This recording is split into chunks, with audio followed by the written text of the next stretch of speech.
Okay, I'd like to say good evening to everyone. Thank you all for coming to our April 1st City Council meeting. I'd like to welcome the general public, also the people viewing on TV tonight. Hopefully, if you haven't been here before, I hope you enjoy yourself tonight. We have usually a good meeting, sometimes a long meeting, but otherwise we will conduct the city business, and hopefully it will be informational to each of you here tonight, and certainly hope you come back to see us. At this time, I always like to ask that we stand and say the Pledge of Allegiance to our flag.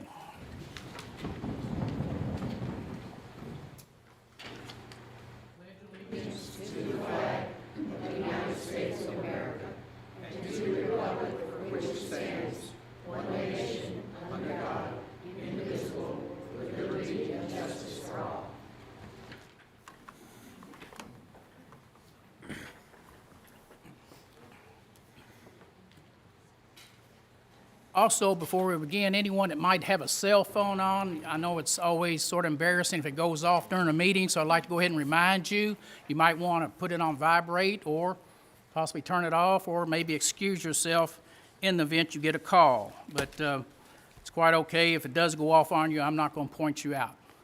At this time, I'd ask our city clerk, Stephanie, to call our roll. Elsie? Here. Debbie? Here. Bill? Here. Andrea? Here. Trey? Here. Mary? Here. Leslie? Here. Joe? Here.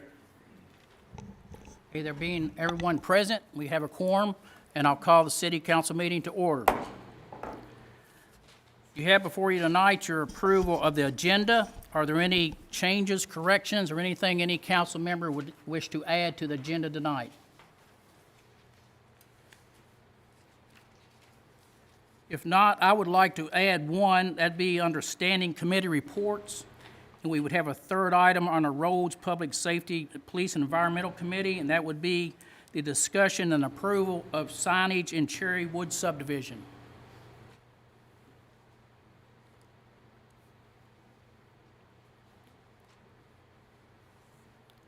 Anyone else have anything they'd like to add at this time to the agenda?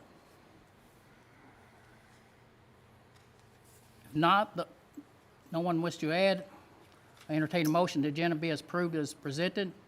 So moved. Motion made by Ms. Carter. Is there a second? Second by Ms. Pollard. Any further discussion on the motion? All those in favor of the motion, let me know by saying aye. Aye. Anyone opposed? Okay, tonight we have our March 4th City Council minutes. I know I put Stephanie through a long misery last week of reading 2 or 3 pages of them, so I think the council, you've had these minutes in your pocket since last Thursday, and if it's okay with the council, I will ask that we dispense with the reading of the minutes, unless I would ask that any council member would like to make a correction, a add to the minutes, or a deletion. Please let it be known by saying if you do so. Anyone have any corrections to the minutes, or have you had time to look them over? Okay. That being said, I'll entertain a motion that the minutes from the March 4th meeting be as approved as presented. I make a motion to approve the minutes from March 4th, 2019 as Motion made by Ms. Pollard, second by Ms. Essenpree. Any discussion on the motion? Did I say it right, Ms. Essenpree? No, I'm sorry. How do you say that? Please tell the public how you say your last name. It's Essen Price, price like the price tag, so. Essen Essen Price. Price, yeah. I've heard it called Essenpree, all kinds of things, Ms. Essen Price. But, so anyway, I'm sorry about that. It's my fault. But we have a motion and a second to approve our minutes. All those in favor of the motion, let me know by saying aye. Aye. Anyone opposed? Thank you. You have in your packets tonight all of our payables for the month. So I'll give you time to look over those, and perhaps if you have any questions about the payables, I have Heather Woodcox here tonight as well as Stephanie, and if anyone needs for clarification on any one payable, I'll always ask Heather to come forward, and or Stephanie maybe to answer it for you.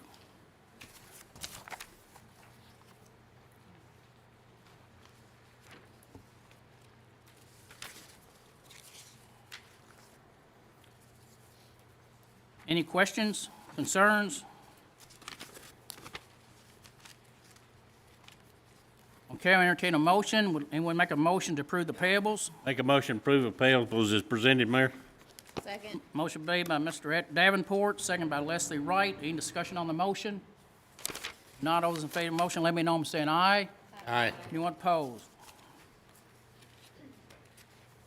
I would like to also remind the public that these documents have been in the city council person's possession since last Thursday, so they're just not up here and giving us a blank check to spend whatever we choose to do, but they have seen these, they've been looking at them for 4 days or so, and they are hopefully done their homework to check them out. So that's the reason we're moving through these items.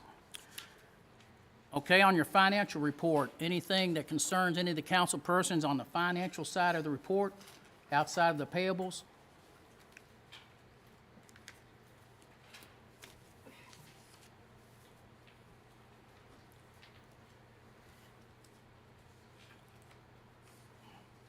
Would like to say to the council, early on in the year, you saw one account balance that had 4.89 million in it, and that was sitting in a local bank, and Stephanie and I got together, and I said I chose to move $2 million of that money to an account that paid almost 2.6% more than what that was drawing. So I've got that in a local bank at 2.6%, and we'll make about $52,000 a year for the interest, or $104,000 for 2 years. So it was money that I felt we could sort of set aside, and we actually use those monies and those account balances to actually balance our budget. We use that income from those accounts throughout to try to gain some money to try to help support the ending part of our budget, which I will be adding interest that has accrued to our budget to help us balance. So it's just not sitting there just as free money or money that's not to be expended. We're actually trying to make some money to make sure it provides income to our city. John, is that the one marked super new account? Super Now account? Now, I'm sorry, now account? Yeah. Well, Thank you. that's actually the one that's the one that's still at Bedford Bank. Of that account there, Mayor, we moved $2 million of that figure and moved it to another account, another bank, and that account actually is in a CD, and it's probably not even showing on your Okay. fund balance there All tonight. right, thank you. Any other questions about the financial report and the account balances before you all? Motion to approve of financials, Mayor. Motion made by Councilman Davenport. Is there a second? I'll second. Second by Mayor Lamline. Any discussion on the motion? If not, all those in favor of the motion, let me know by saying aye. Aye. Anyone opposed? Tell you what, if we don't slow down, we're going to be out of here by 7 o'clock. We're usually here to 9:30, 10 o'clock. We're just moving on too fast. Okay, always we have a time for the public to come forward and talk to us about most matters, and we always allow the public to do that. And we always ask you to be considerate of what you're saying publicly. Please don't attack someone personally or anything, either on the council or in the public. We ask you to try to withhold your total opinions of all of us, but we always welcome your comments. It's very good for us to hear from the public, and everyone here is welcome to speak. We typically, by our rules, we give you 4 minutes to speak, and then at discretion of the city council, if they would like to extend that time, I'll ask the council if they'd like to consider giving a person 1 or 2 more minutes in the event they need to hear more from the person speaking and what the issue's about. So with that being said, I always like to say the floor is open. Come up and say hello to us, and we do have the ability to respond back to your issues if we choose to. Any city council member can, and try to clear up the issue if need be, or they can sit silent and just receive your remarks and let it go with that being said. So at this time, who would like to come forward during our public comment time to speak to the council?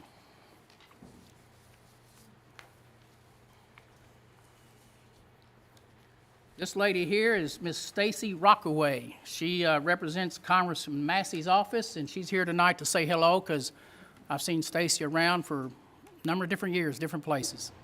I won't say all where we've been, but we've been around. But welcome, Stacy. Glad to have you here tonight at the City Council. Thank you, Mr. Mayor. Council members, I just wanted to come by and introduce myself since there are some of you are new. I am the field rep for Congressman Massey. I have his 8 western counties. I work out of the back of the PVA building. And I live in Shelby County. I am your liaison to the congressman. And so if you have constituents who have any issues with federal agencies such as Medicare, Social Security, IRS, disability, veterans benefits, those are probably the top calls that we typically get. But any federal agency, feel free to give us a call. And we can usually open up an inquiry for the constituent to look into the issue that they might be having.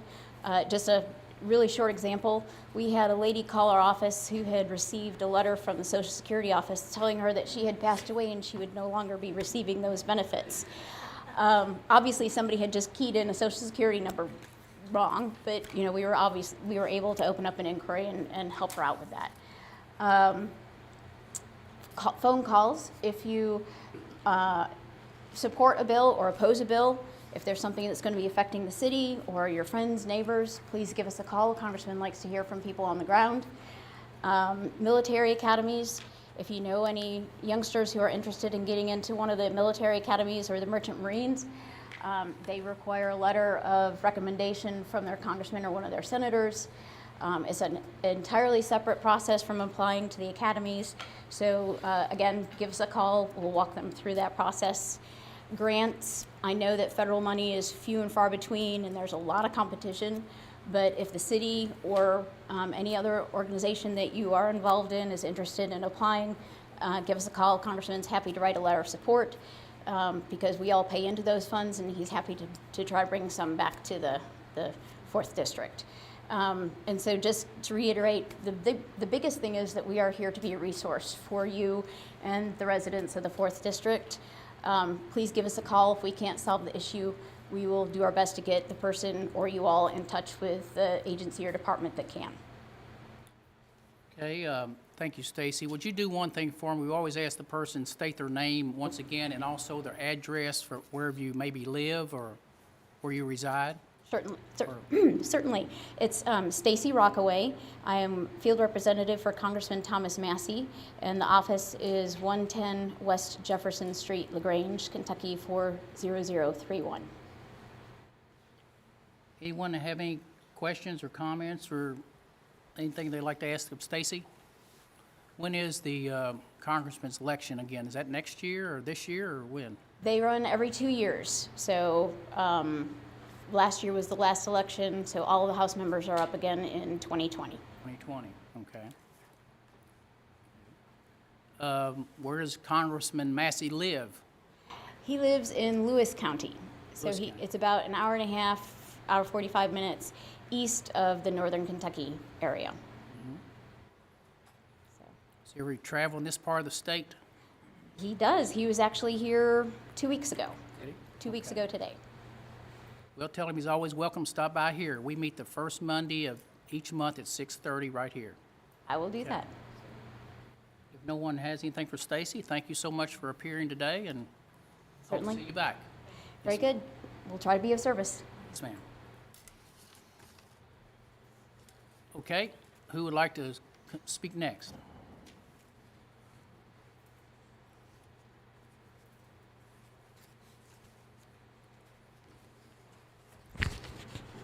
My name is Robin Vessels, and I would like to emphasize the spelling of my last name.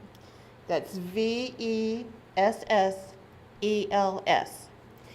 My address is 1320 Bluegrass Parkway. I would like to emphasize my address, 1320 1320.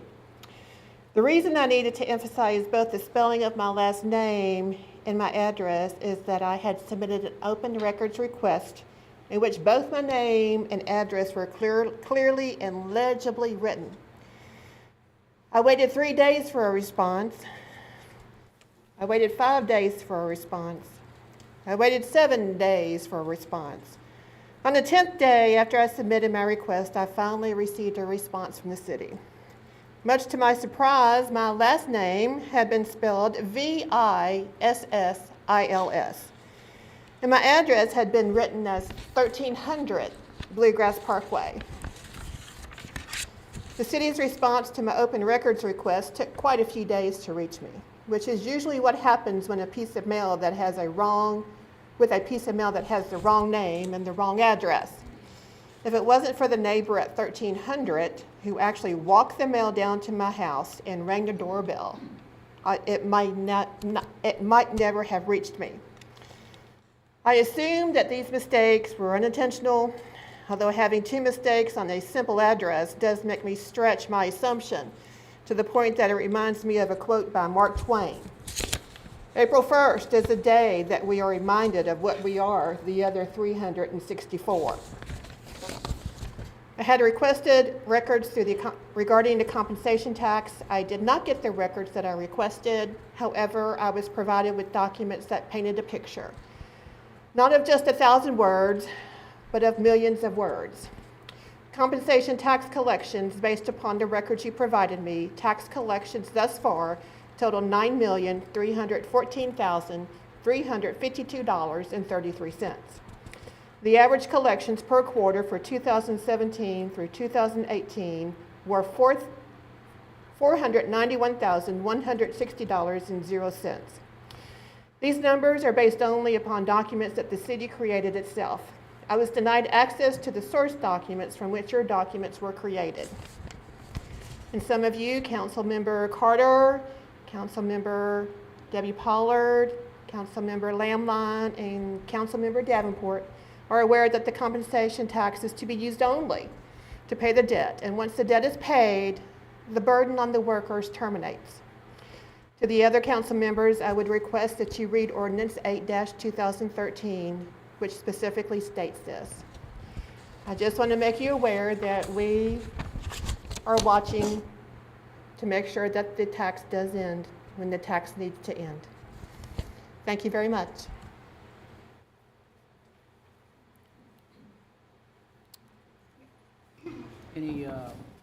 Any comment from any council folks on that matter?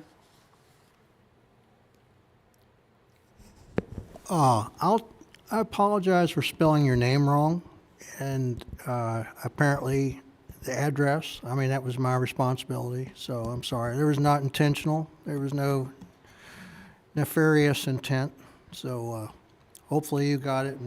But we're not allowed to disclose any private information under the law related to that. That's even in the ordinance, and I quoted that in the letter. So thank you.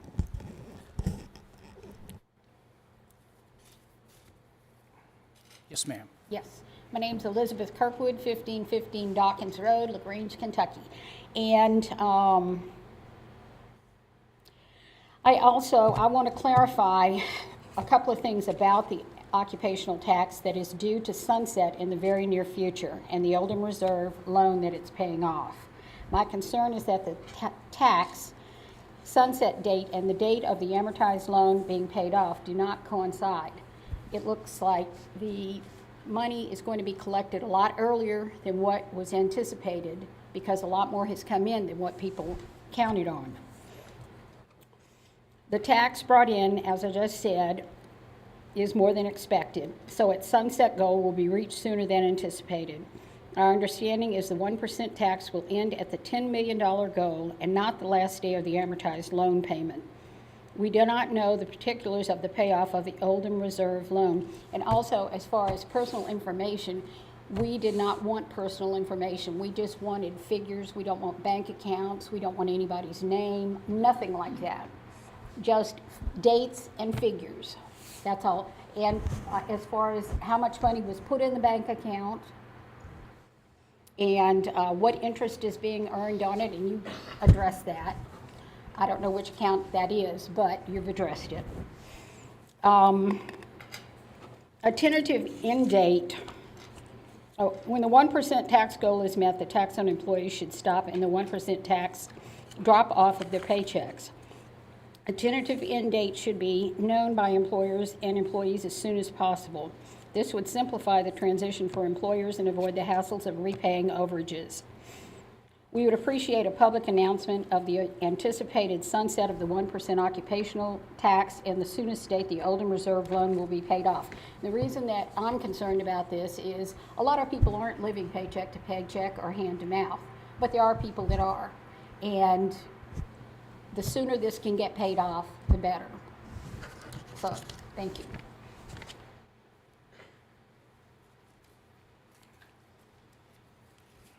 Anyone else like to speak in public comment?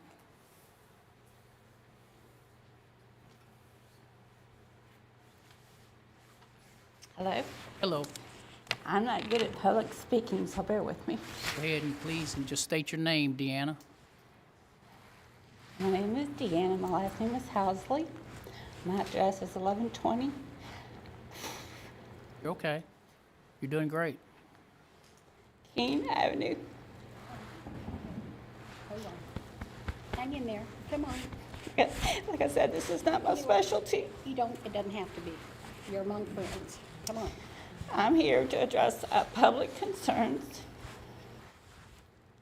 I'm a resident of Pear Orchard subdivision.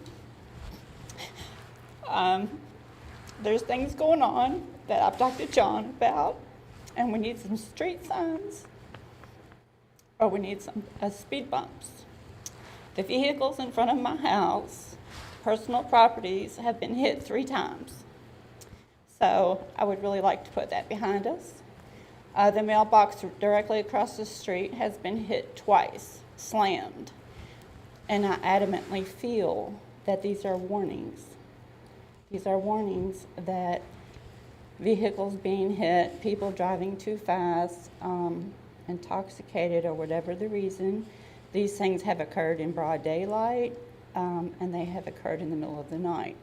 The police, the city police, were across the street this last week for the 2nd time. When the vehicles were hit, I was just stuck with wrecked vehicles. I did not file police reports. But I am adamant. I'm asking for your help. I'm asking for your direction and your support, that we pay attention to these warning signs before children get hit riding a bicycle, playing basketball on my street. The main street is King Avenue into Pear Orchard. It's directly off of Waterworks as you head back to Max Lake. Keene Avenue is a straight stretch. I'm directly across from the 2nd court. The present situation is the stop signs are on the courts. And as they come out of those courts, it's slow. But the speeding is on Keene. Keene feeds McGuire Court. It feeds Betances Court. It feeds Road Court, Acosta Court, Fitzgerald Court, and Hopkins Court. So I've seen enough, and I do take these as warnings. I would appreciate you looking into it. Speed bumps, stop signs on Keene. That should be 6 stop signs. And your direction on getting a petition filed or what I need to do. I do appreciate John talking to me this week. I've been here at the courthouse. I've been to the roadworks. I've been to our city police department. So I'd like to open that communication and be polite in asking for your help, and also be persistent, because it is warnings that we need to pay attention to before it gets more serious. Thank you. Thank you, and I understood every word that you said, and you did a great job. We do have a speed hump program. What happened to it, I have no idea. I don't even know when the last speed hump was built. But they do save people's lives, and that's why we started building them. Speed bumps? Speed humps. Humps, yes. Yes. I would like to add, Bumps are illegal. Okay. Well, since you mentioned it, I would like to add that I walked around the neighborhood, and there's speed limit signs. I think it's 25 miles per hour. But if I am in the back of my house and I hear the vehicles, I don't think you hear vehicles at 25 miles per hour. Okay, Deanna, you came in late Friday afternoon. You and I talked at City Hall, and I told you I would look into this quickly, and Yes, today sir. was Monday. Yes, So sir. I spoke with Corey today. He's our street superintendent. So, Okay, Corey, if you would, we talked today about the process of applying and getting the neighborhood together on speed humps, bumps, or whatever we're going to define them as. And we began to talk about that. So what I'd like for you to do at this time, even though Bill says the program's what's happened to it, but I would like you to speak to the council, the new members, and also the general public.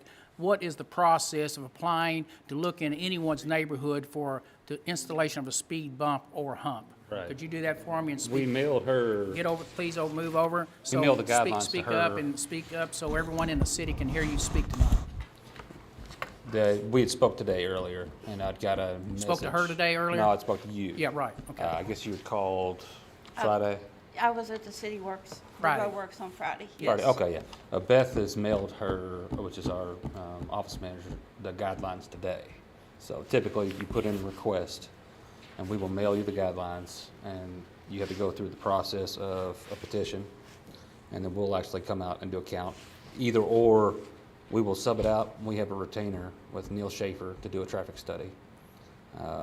There's distances that they have to be from other controlled intersections, but it's a long street, so stop signs could be part of control. So, When you talk about a petition, you're talking about two-thirds majority of people who want one or Two-thirds. don't, or is that from everybody in the subdivision, or just the folks who drive that street, or how's that? anyone who has to cross the hump. Anyone has to cross the Anyone hump? who has to cross the hump to get to their home has to say whether they want it or not. So, if, Which is 66%. So once we get the request, we'll give them information back for how many people and the addresses that they have to get to sign a petition. okay, that being said, if the council has any questions for Corey, but what I'd ask you to do, Deanna, Yes, sir. is get the application, try to follow what it We'll get says. it If you need, tomorrow. have any issues about it, please speak with Corey Yes, and sir. and get a neighborhood association meeting going, and then we will bring your concern to our road committee that meets, what day, Mayor? We meet the second Wednesday of every month. Second Wednesday, so they can handle that petition and then discuss it in committee and more than likely bring it back to the full city council based on you having the appropriate information to Corey and to us. And it's spelled out in the guidelines, step by step. Yeah, It's pretty street, straightforward. stop signs on Keene or humps or bumps, we need something. Yeah, there's several streets, so Yes. stop signs could be part of control. It's not always preferable, but. Thank you, John, thank you. John, Yes. I was up there at 4 o'clock today, just cruising the neighborhoods through there because I hadn't been through there in a while. And I didn't see any problems with the street, but coming up to go out onto Waterworks Road, I stopped extra long because a car was turning, and I moved out of his way because he whipped through there and two boys were playing basketball 2 houses up. It needs to be up at the corner, actually. Well, that will be looked at I know, but I'm just probably giving the Corey suggestion. Rusnak and our city police chief. Right. His department, and then through the road committee, it will come back here hopefully soon. But if you don't get comments from people that have seen things, you might not get the right resolution, which I'm sure you will now. You know, because you're aware of it. Well, Deanna can help us with that as well, you know. Thank you, Deanna, for coming up, and we hear your concerns, and would deal with them as quickly as we can, okay? Anyone else like to come up tonight? Chris, why don't you hold up if you're coming up about your issue, okay? We'll get to you in public comment during your particular issue, is that all right? Okay.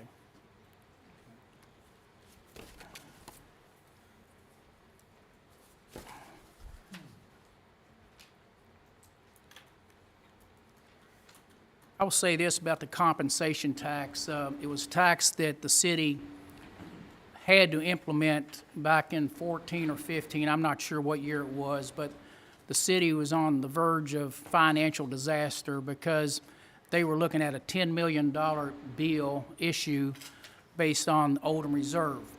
It was a bond deal evenly split between the city and the county, and the city had no way out other than create the tax itself, which they imposed the 1%. In opposing that, I will say they did set up, when you said it's about to be paid off, the sunset of that tax actually on the amortization schedule is not till 2024. Now, I've been here 4 months now, and I think the council had prepared this body for an eventual payoff in February, which, yes, we reduced that amount $1 million in the month of this past February. By doing that, we reduced the actual interest $2,500 a month, but our annual payment on the bonds is about right now 1.1 million, almost $100,000 a month. I'm going to be honest with the public and everyone. Of that money, So sorry. Mine does it too. So sorry. I'm not, Liz, you're doing fine. I'm not even going to point you out. You're doing great. You're doing great. I reminded everyone at the beginning of the meeting, but you're okay. Thank you.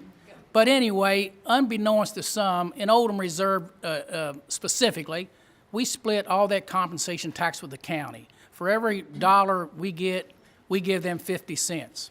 So each year, that's amounting to somewhere around $500,000 right now in Oldham Reserve, because that's the agreement that we have with the county. Everything in there, whether it's income or debt, we split.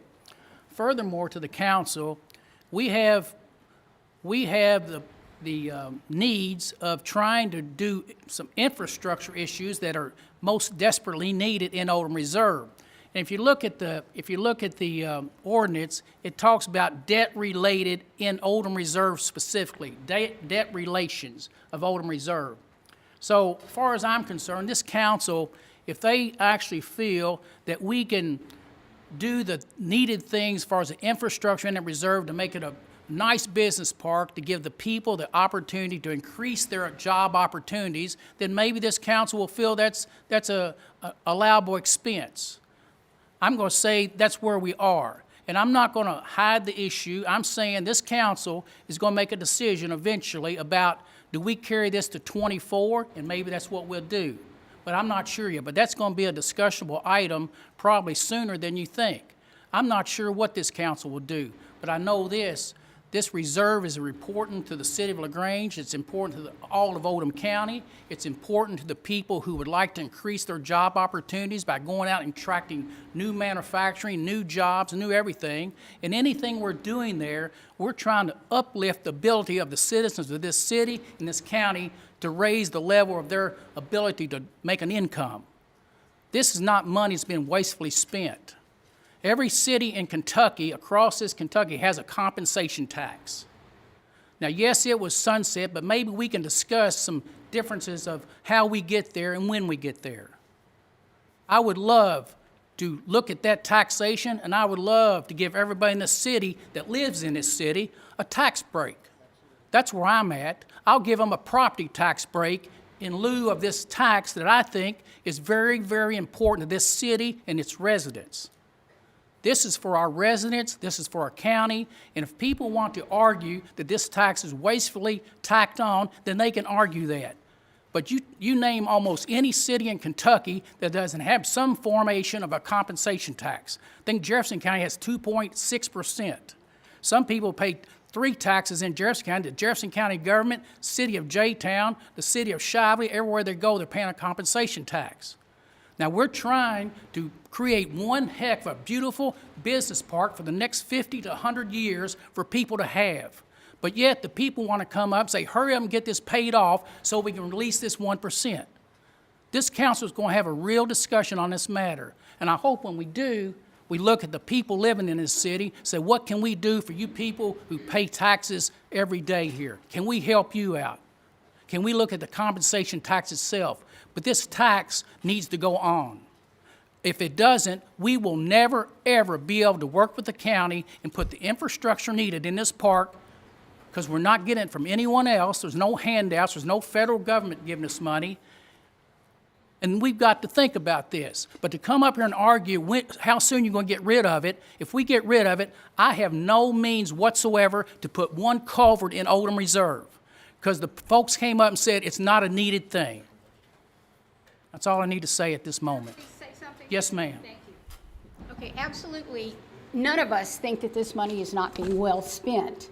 Well, that's Okay. what you're saying. You No, say no, there's no, no, no, missing no. money. You said it last year. You coming up here tonight. I never said anything about Well, missing last year money. was 400,000 left. You just won't let up. No, it wasn't me. Well, it was part of a group. Well, don't label me in that group. Well, I don't know okay? who's in the group, All but they're that always we're- alleging that we're Oh, wasting the oh, money. I know and what you're it's thinking. it's unaccounted for. It's Okay. not unaccounted for. Okay, it had nothing to do with us, and I have no idea who did that. My only thing with this is that the citizens be informed about what's happening. They can come to this city council meeting, they would just heard what I just said. Well, but you're mad because you think I'm we're not trying. mad. I'm well, not mad. you sound mad. I'm not mad. Well, I'm telling you the reality of this I tax. understand the Every reality city, that something has to be done. I understand that, and I understand that we're a small town, and a lot of the money comes from people that come here from Jefferson County. I understand that, and Lord knows they've got more money than we do. I have no problem with that. All I'm saying is let the people know what's going on. the taxes to be paid out in 2024. Okay, If but we you pay will have collected 20 million or more dollars by then. They are expecting to pay 10 million, and that's almost, you're almost there. Ms. Kirkwood, Just let people know what's going on. any money that's been collected is in the account. It's in there. I had 5.8, but I just paid $1 million in February, and the account balance I today is completely 4.8 understand million. that. I am not against what you were saying. I don't think you're hearing what I'm saying.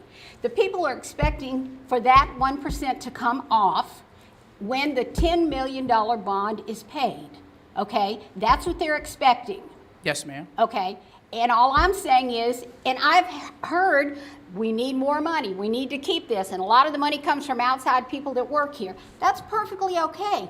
But all people want to know is what is going on. Rather than saying, okay, the $10 million, okay, we've collected $10 million, that's what you told them that they were going to have to pay, and then you say it's going on to 2024, that's going to be another 10 million, and that's okay. But let the people know what's going on. That's all I'm asking. I understand we need money. I don't have a problem with that. I'm not a money person. I'll barter with you any day, rather than take money.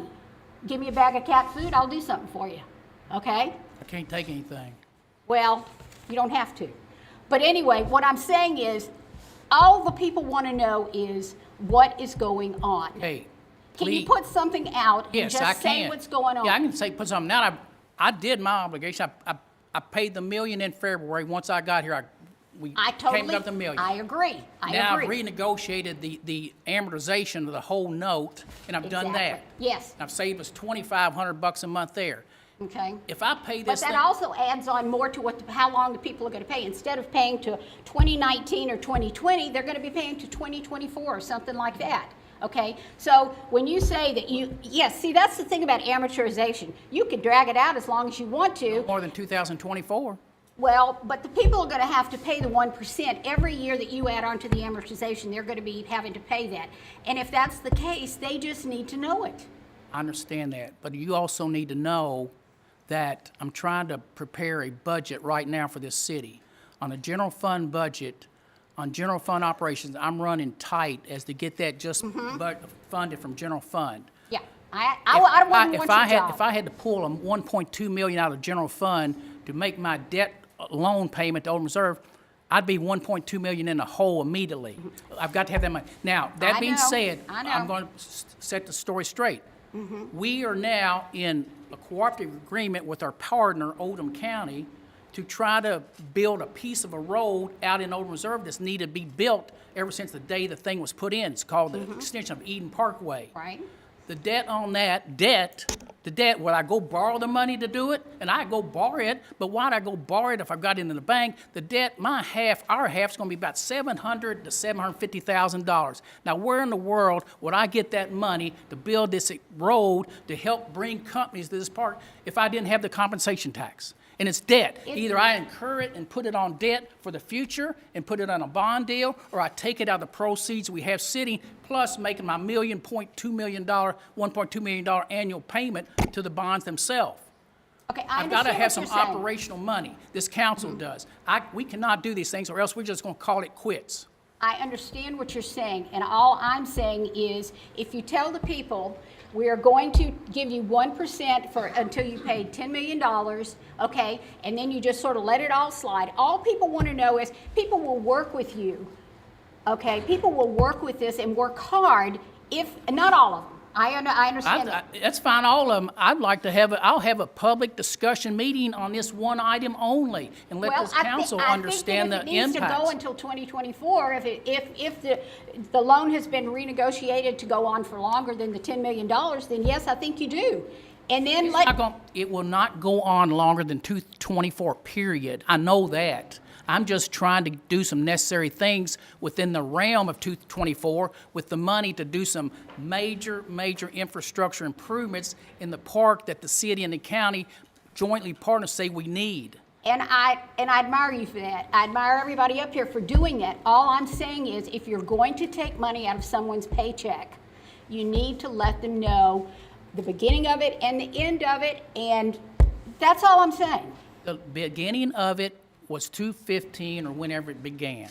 The end of it, for sure, is 2024 through the sunset law. Now, what I was saying previously, if this council wants to do anything differently on that particular issue of 2024, then I'm willing to listen to them. I'm willing for them to make a motion to do it, but I'm telling you how I see it. Okay, but are you hearing me when I say that they were told it was $10 million?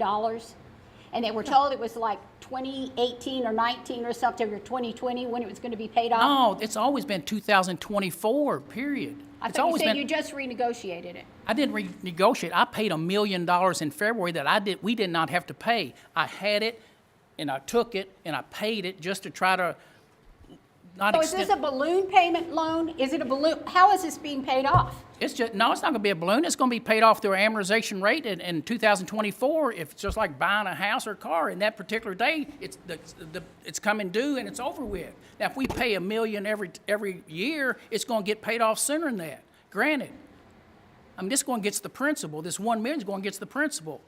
So if we had a $5 million, 5.8 in January, today we got 4.8. So you pay the $1 million one time a year, or do you pay a monthly? Pay a monthly plus the $1 million. Okay. This year we'll pay $2.2 million in 1 year. Okay. So that's really going through some cash. Yeah. And half, 1/4 of that, because 1/4 of it go to the county, they'll get 500. Oh, I know they get a lot. I put $525,000 in my budget today for this upcoming year just to give to the county, rightfully so, our partner, and that's how this contract and this MOU was put together. The county gets everything. Insurance premium tax. We get insurance premium tax from Rollins. The county gets half of that.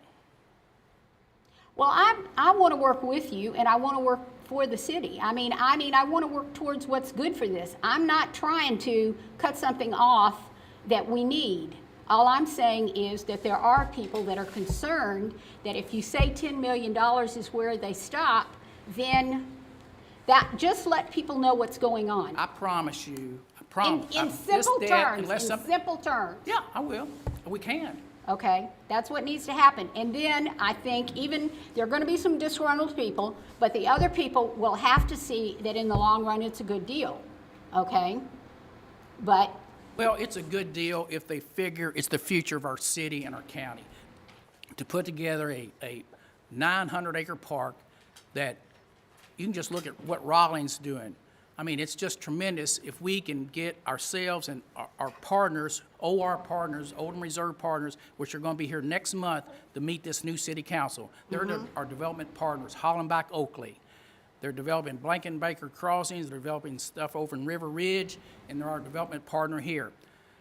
We had a meeting, and we need to move on. Oh, yeah. We just had a meeting on the ramps on I-71 this past week. They felt, and I've always felt, that we have to get great access directly into that park. And with the implementation of these ramps, that should provide that for us. So we're hoping we have the money to put those ramps in. We're going to try to move quickly to get those in. All we're trying to do is build a business park for job opportunities so people don't have to leave this county and go elsewhere to work.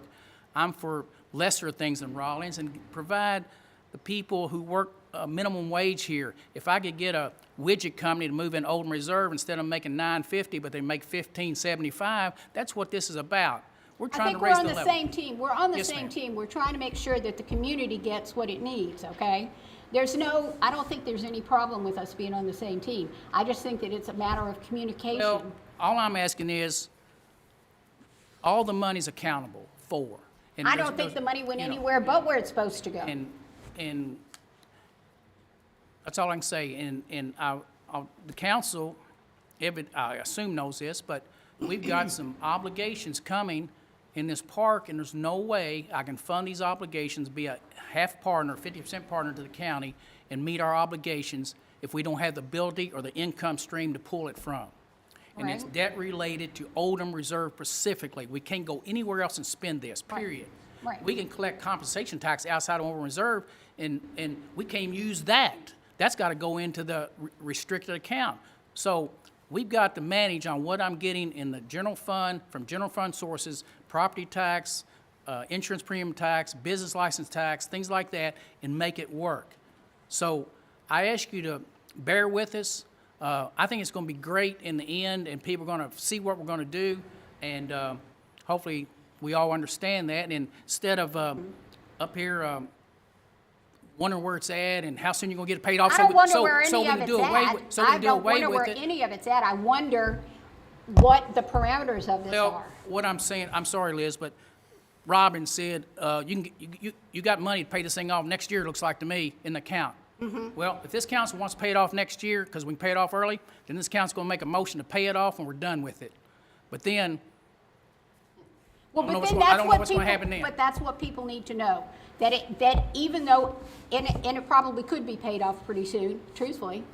But the thing of it is, if there are other things that have to be done out there, then the people need to know. I promise you, people will know, because I'm going to put something in the paper, going to tell them what my position is. Thank you. And try to see perhaps if the council would agree with my position. If Mm-hmm. they don't, I'm still going to lay out my position. Well, I'm glad. That's all we want is just keep us in the loop. Yes, ma'am. Thank you. Yes, ma'am. Thank you for coming. I appreciate both of you, but I really, you say other people are going to be upset.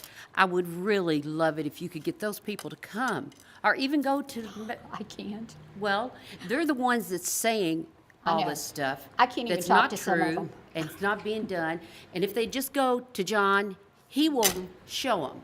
I Oh, yeah. mean, Yeah. he has been there for me and showed me a lot of things, and I just, I'm tired of people putting us down and like we're Well, hiding I don't money. think, it's not even about putting putting it in the wrong anybody down. place.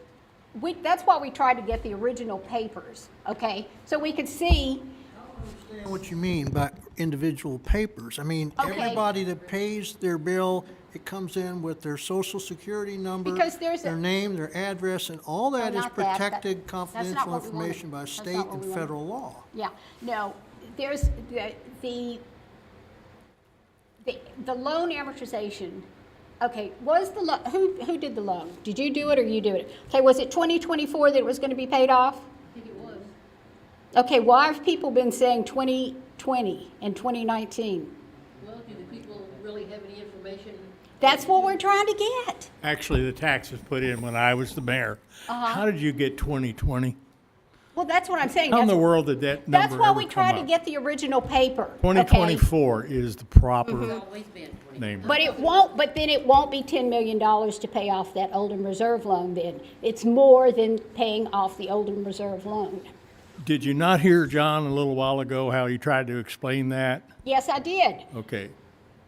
But I think people think that once you get to they get to the $10 million mark, that's going to be the end of the bond. Because it's $8 million and a $2 million bond. You're not even considering interest rates. Well, I was asking about that too.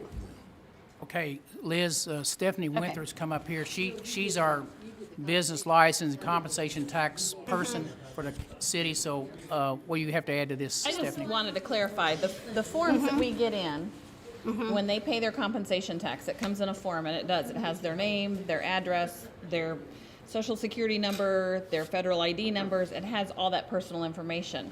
The request I had received from you was requesting the original applications, and that's the information we can't release because it has all the company's personal information. I mean, I can't give any original forms out. It has all, I mean, it's, as business owners, you don't want all your personal information out there for Okay. everybody. So All right. those are the original forms that we get. That's understood. I mean, you know, you can't tell how much someone makes at Rollins every day. Correct. You can't give them your social security number so they can see how much they're making, and we just can't release that stuff. Correct. Well, it was pretty extensive. Okay, Well, let me just add that there's a misconception as to what the Open Records Act covers. It doesn't require an agency to create information. So while it's, you know, plausibly possible that somebody could spend a long time to create a spreadsheet and then suppress all the protected information, that's possible. But that's not what the Open Records Act, those are not records. Those are created reports, and we're not required to create reports for an individual, for any application, so. And again, the statute makes it a crime, makes it a violation for a person for Stephanie to have released that information.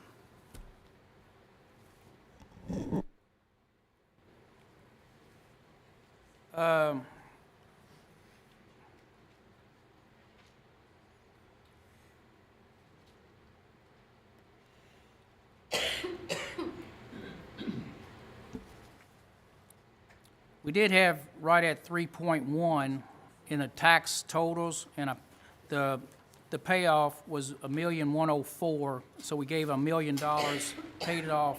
Now, in our comp tax account, you know, some council people say, why are you saying all this, John? Because I want to be transparent and open. I do not have anything at all to hide. But today, we have $2,236,021.56 in the account. Everyone, $2,236,000. Now, you might say, John, go pay that off because you're going to get more. Well, yes, I'm going to get more, but I'm also possibly looking at a division of a bill in Old Reserve that could run up in the next 8 months or so of maybe $750,000 of that amount. So the money's not going anywhere except an improvement, if need be, to Oldham Reserve. That's all I can bring to you tonight, and that's where we are.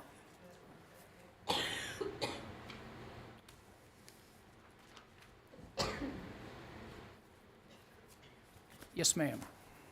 Tracy Ming, 604 Lakeview Drive, Grange. John, if the people will recall, it's been either January, February, or March. Did you say it? Did the occupational tax, I'm not complaining to you, but I'm just saying the people's not listening. You said it would be sunsetted in 2024. I sit here and listen to it. That's the only date I've ever heard, Tracy, so that's what Well, I mean, I never heard a date since it went in effect. But as I said, you all could probably look it up there, what month you said it. But you said there and said in 2024 it would sunset. Yes, ma'am. And I just wanted to take up for you that I've heard it. And because as I said, you asked me back in December, when's that sunset? Don't ask me, I don't know. Did you give us your address, Tracy? 604 Lakeview Drive, LaGrange. All right. And if I get killed, you know why. Thank you.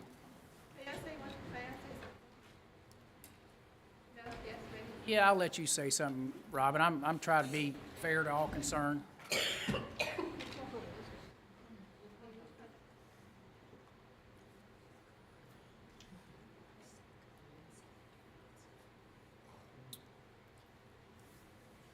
What I wanted to address was a section in the ordinance. And it's section 14 of ordinance 8-2013.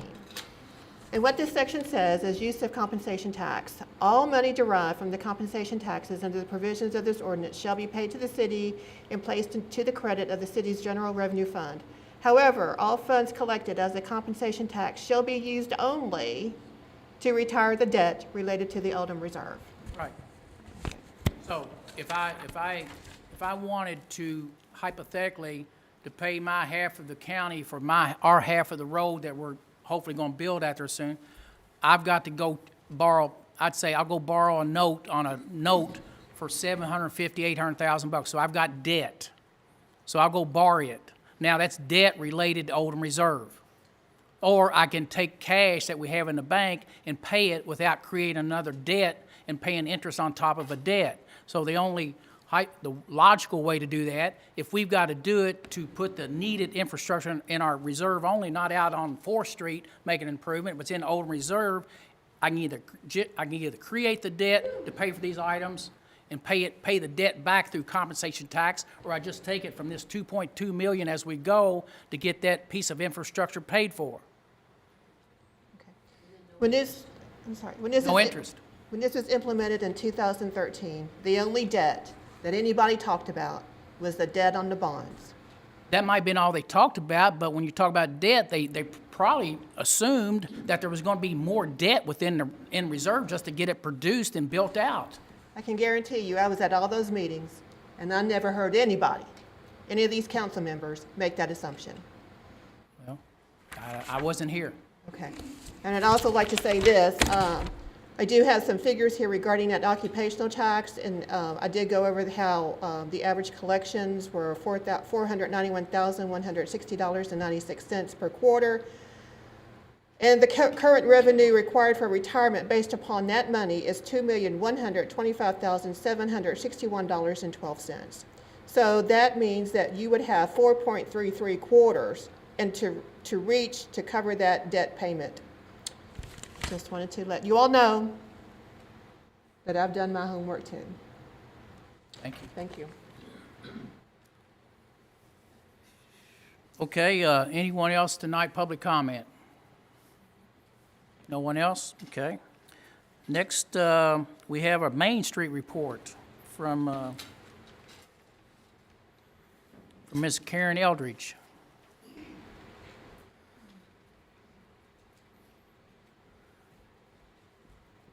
Good evening, everyone. Good evening. How are you? I'm doing fine.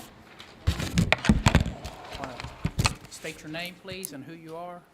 I'm Karen Eldridge. I live at 1203 East Moody Lane in Crestwood, but it's closer to Grange.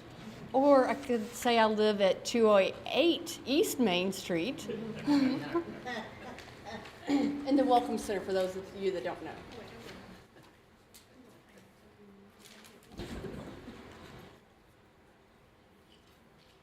Thank you.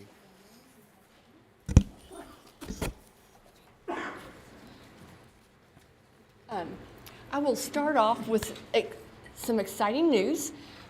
This is the 40th anniversary for Main Street in Kentucky, and we're going to have a really big party in Covington.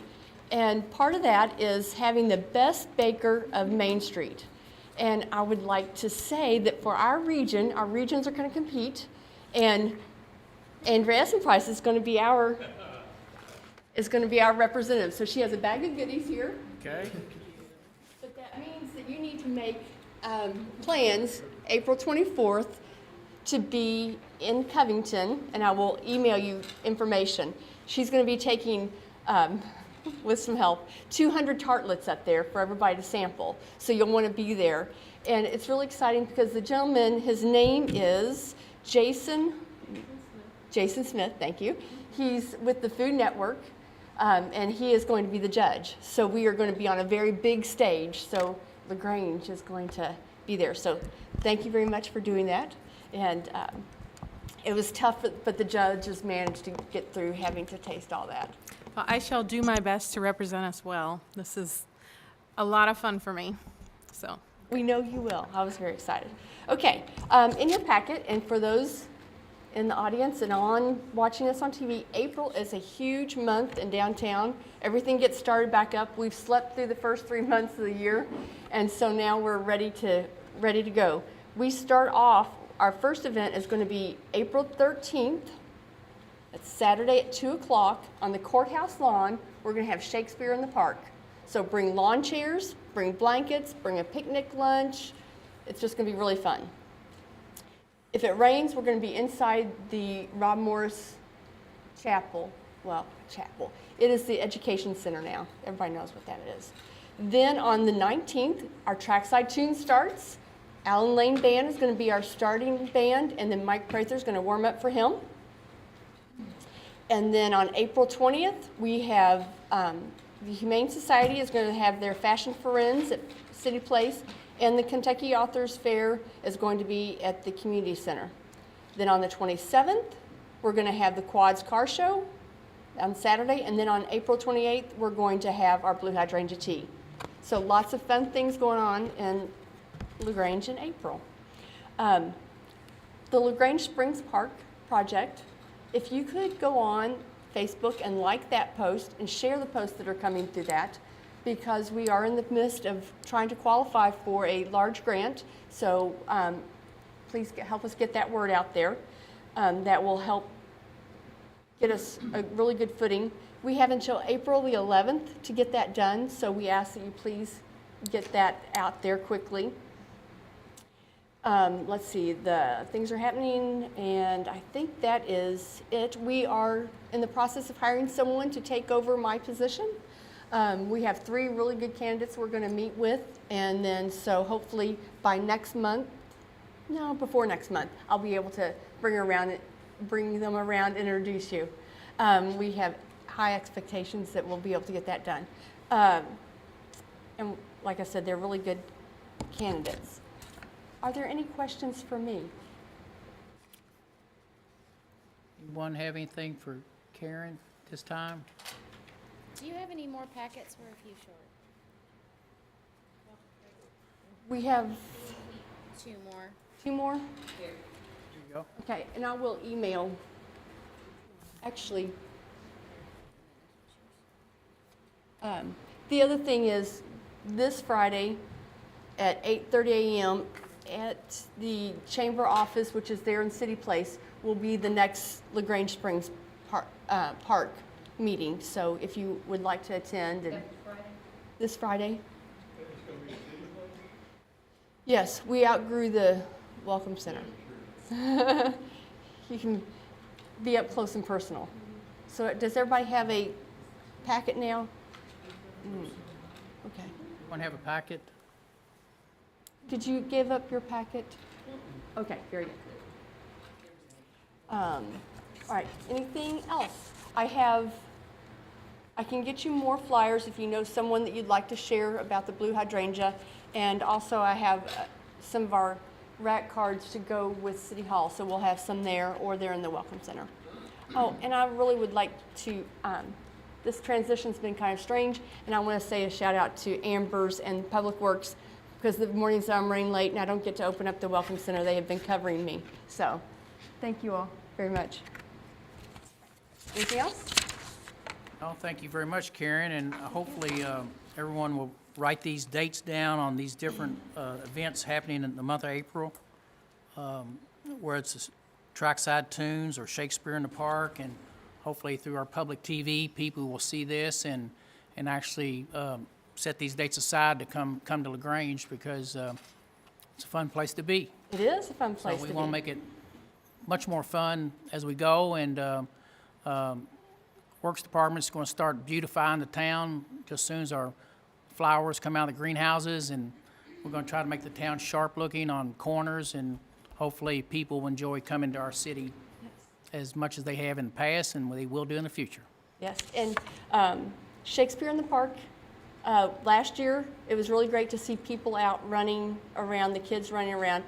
And it's the Day of Thunder, so it's a good option for those that don't want to go down to Thunder. It's at 2 o'clock in the afternoon, so you can go down, be outside and see that. So yes, invite people to see our town, right? That's the best thing we can. Do you have any announcements or any possibilities about anybody that's looking to come to our city to open up anything or? We have, hopefully we will have some opportunity to be able to commit next month. One, they're in the process of trying to buy one of the buildings, and so that'll be a new business in town.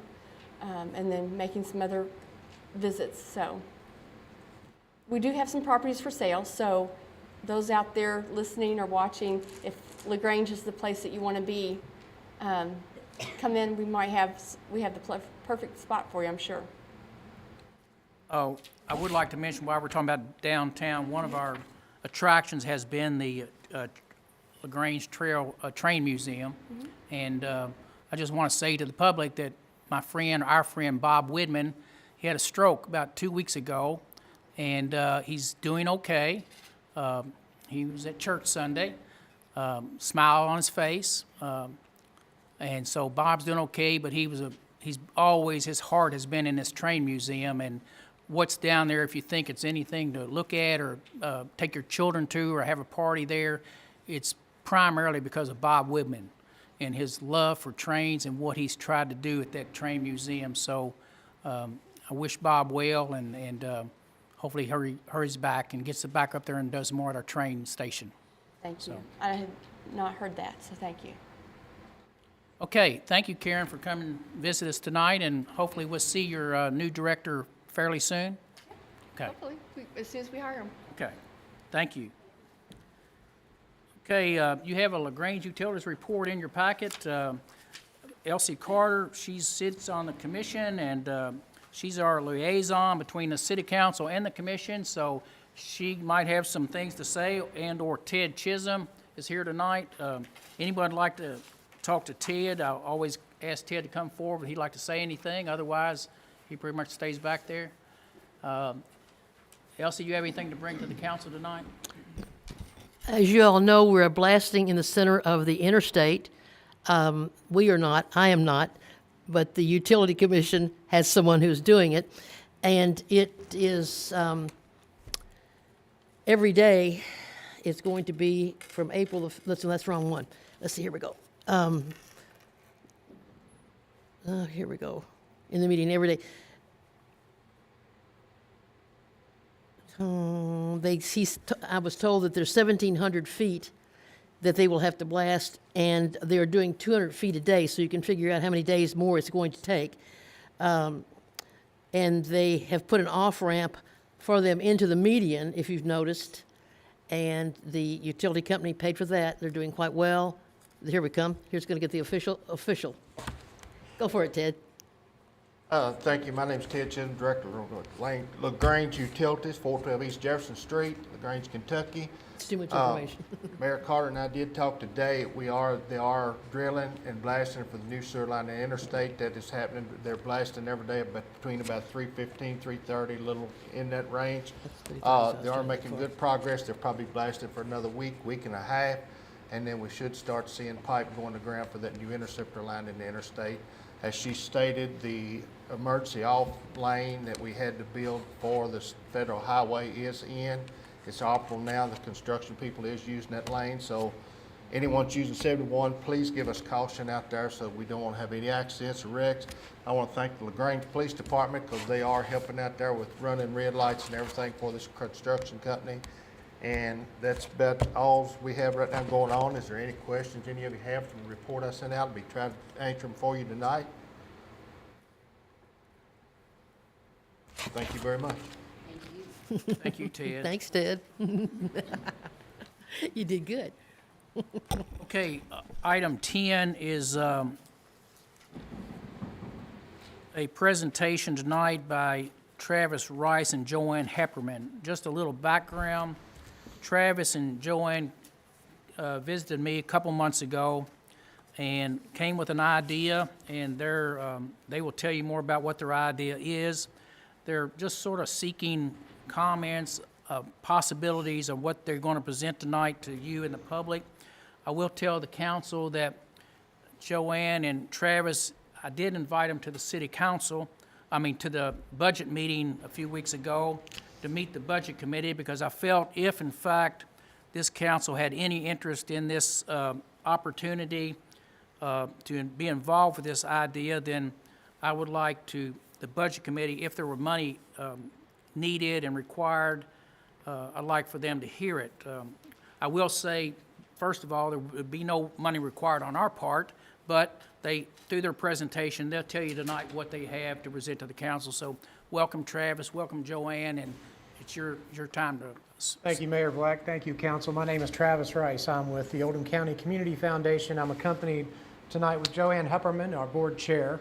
My address is 3311 Overlook Ridge Road.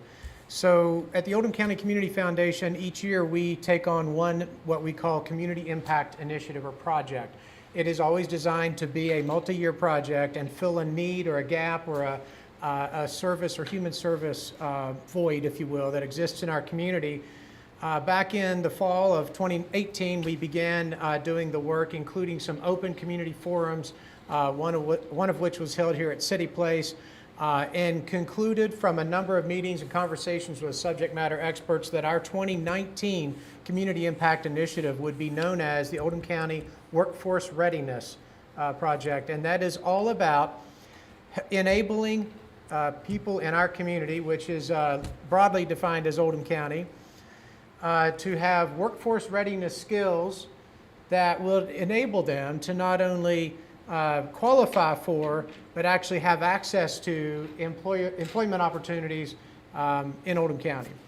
And so how does this impact the city of LaGrange? Well, we quickly learned through all of our conversations with these subject matter experts, which included nonprofit organizations in our county and adjacent counties, that access to public transportation is the #1 obstacle for people having the ability to find, get to, and maintain career-like employment. Lo and behold, of course, you have public transportation in LaGrange, and in fact, the demographics would suggest, and the studies that we have in our possession show that the greatest concentration of people who would benefit from workforce readiness training are in LaGrange and West LaGrange. So it is very much a community service and a community impact project that would help the community citizens in LaGrange proper.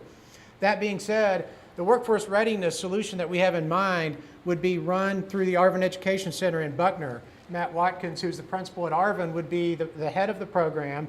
It is designed to be a 3-year training program that would enable people to commute to and from Arvin Education Center and receive expert training from some nonprofit organizations and through the Arvin Education Center people themselves that would better enable them to be eligible for and to find career-oriented jobs.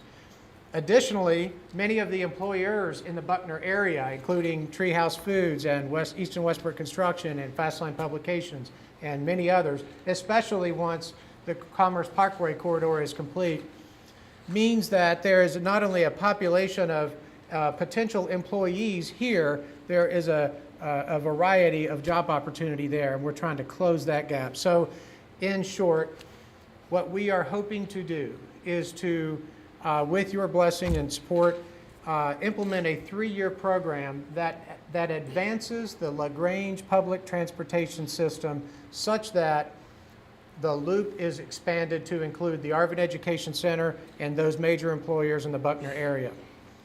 So we've been working with Mayor Black and with Katie Bechtold and the people in the transportation side, and Katie has put together a budget that would include things such as wages and fuel and maintenance cost and insurance and depreciation on the buses so that we can project what a 3-year project cost would be. That, by the way, doesn't cover the entire project cost for our project, but it at least tells us what we would have to contribute and raise funds for to cover the public transportation piece of the project, which is the most substantive and, frankly, the most essential part of our project. We have to solve the public transportation problem first.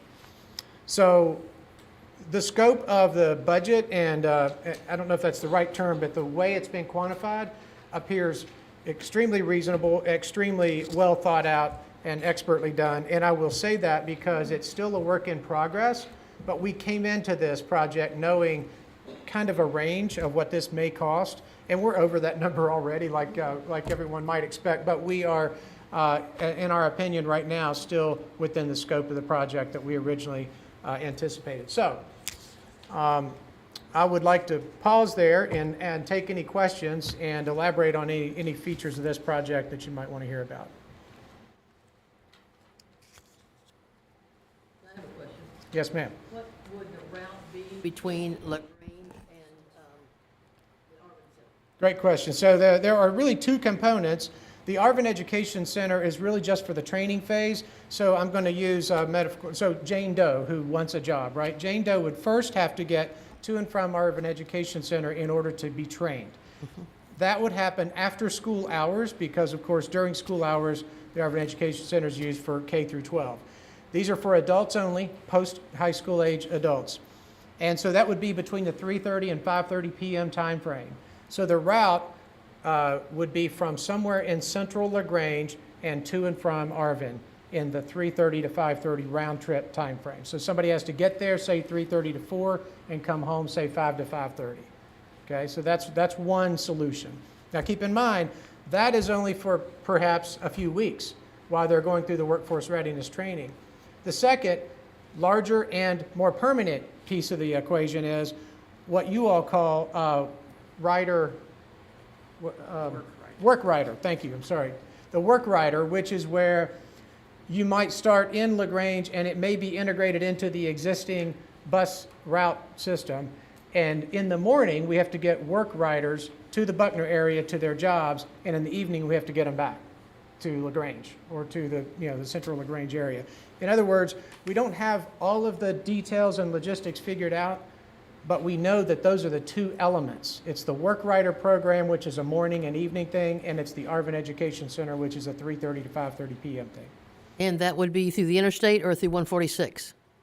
Not sure. 46? I mean, Okay, we're 146. that's what I need to know. Okay. Thank you. Thank you. Did all you councilmen receive the number, the couple pages from Katie today? Or did you get that? Yes. Okay, that was We got it. prepared by Katie. I don't know, Travis, I think, is privileged to that and has that.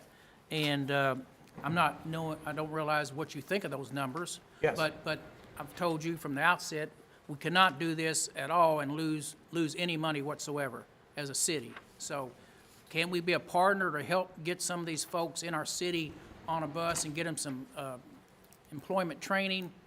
I'm not sure yet. We're talking about it. But you all have those figures. I think it comes down at this point. And Katie Bechtold, she's with her child or daughter today. They're looking at university, so she could not be here during spring break, so she's not here tonight. But you had that before you. So I guess at this time. Mr. Mayor. Yes, ma'am. If I'm sorry to interrupt, but just before you come to a conclusion on that, may I interject? Yes. There is item number, item number 3 on each of the two components. It references as part of the budget that we would be paying for the daily ride fare for each of the riders. It's $1.50 each way, $3 a day round trip. And indeed, in our latest conversation since this memo was prepared, we are not contemplating paying for the rider fare, meaning we want to make sure that the cost of the bus system and the route and the additional service that the LaGrange bus system would be offering is done so at no cost to the city of LaGrange. We're trying to understand those numbers, but we're not trying to make it at no cost to the rider. So the rider would actually still pay their $1.50 each way each day. Thank you, sir. I'm sorry. And that changes the numbers by about $23,000 over the 3-year period.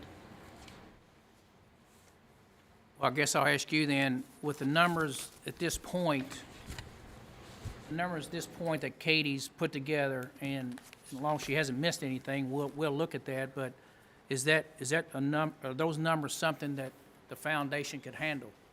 Well, so that is indeed what we need to figure out on our end, and that is when I said earlier that is basically within the scope of the project we originally anticipated. It is, but we still have to go to the funders themselves, where the funds come from, and obtain commitments. And we couldn't have done that without this first. So we have to be able to say, we now know what the transportation cost component is, and added to the other costs, the total project will be X. And is this something that we can obtain the financial support for that we anticipate? I'll ask the council at this time, any comments or questions or opinions from the council as to whether this is an area we want to go into? That's probably what it comes down to, is this part of our transportation plan to expand it to help, hopefully, some of our citizens to get. I think this would upgrade Excuse me? our citizens, yes. So I'm looking for some opinions from the city council, if you have any. Or the question becomes, do we continue to discuss this item with Travis and the Oldham County Foundation and Joanne? Or do we say it's not exactly where we want to be in our transportation policy for LaGrange? Mayor, I don't see a problem with it as long as the maintenance and all is covered for the extra mileage on the bus. You know, I mean, they, and it looks like we've got that in here, I believe. Is that correct, Travis? Yes, sir. Yeah. So that was my only concern. Looked like it's covered in here, so. I don't want to decide it tonight. No. You know, I don't want to decide tonight. I still want the council to get a full report from Katie.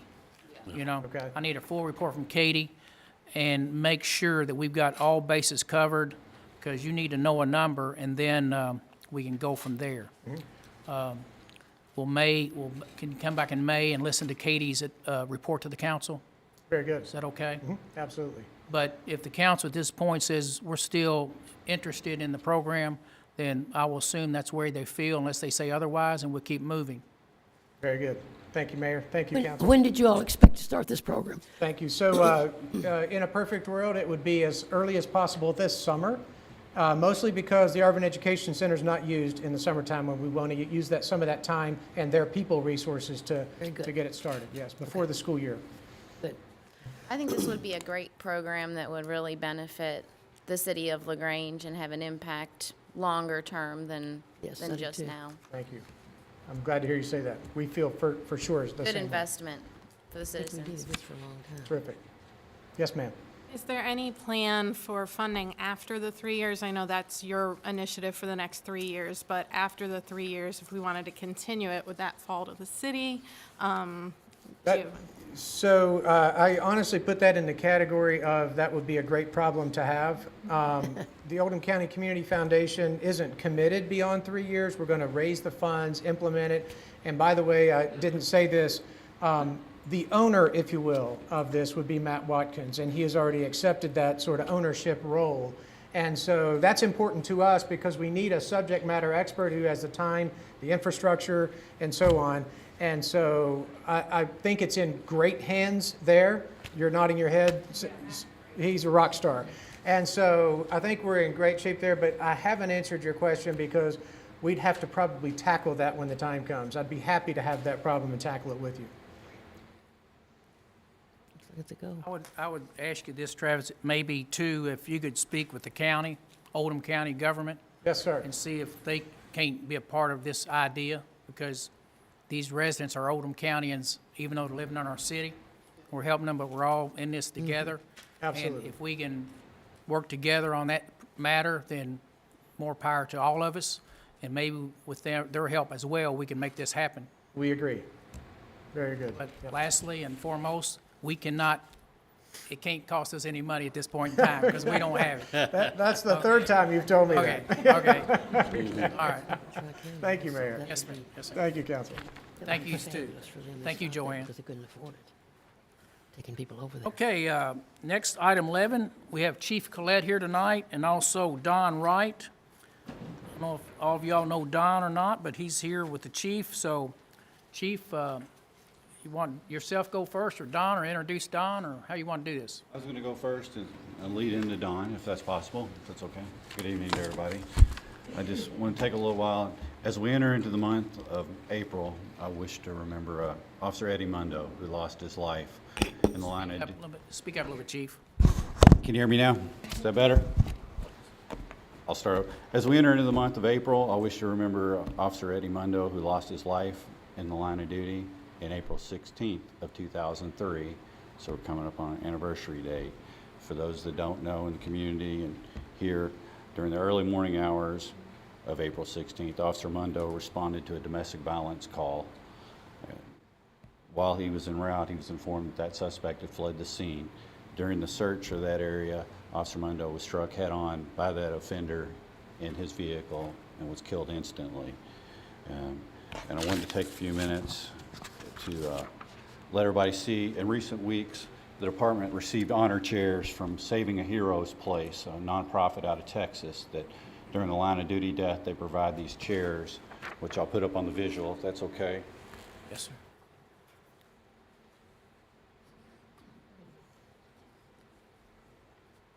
The department received that chair and also one for Officer Porter, who lost his life in the line of duty in the 50s here. The purpose of the chair is, of course, to show remembrance for Officer Mundo and Officer Porter. These chairs serve as a reminder to the officers and the community of the sacrifice those officers made. The chairs have been placed in the department's assembly and training room, where we gather for all our updated training and assembly for meetings and all that, just as a memorial and to indicate the honor that they've served. And I'll give you a visual on how the setup exists in the department. So essentially that training area has been dedicated to them for the upper floor of the police department. I felt that it would also be fitting in the remembrance of Officer Mundo that it would be appropriate that we provide Chaplain Don Wright the opportunity to come up and address the council and make the community aware of some of the services he provides. He's sort of the silent service of the police department. You know, he's called on tragic times, often in the middle of the night.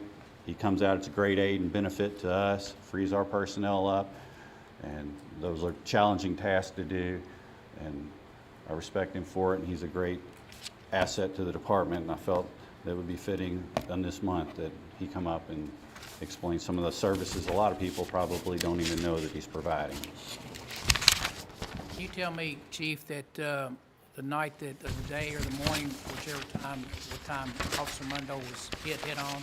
2:45 in the morning. You were the county, weren't you? Didn't you respond to that? Yes, sir. Actually, how that course of events became, my brother was chief here at the city of LaGrange, and I was sergeant of the detective unit, and of course they called for investigative assistance, and the county and the city worked on that case jointly. So I was there, tragic scene for everyone involved.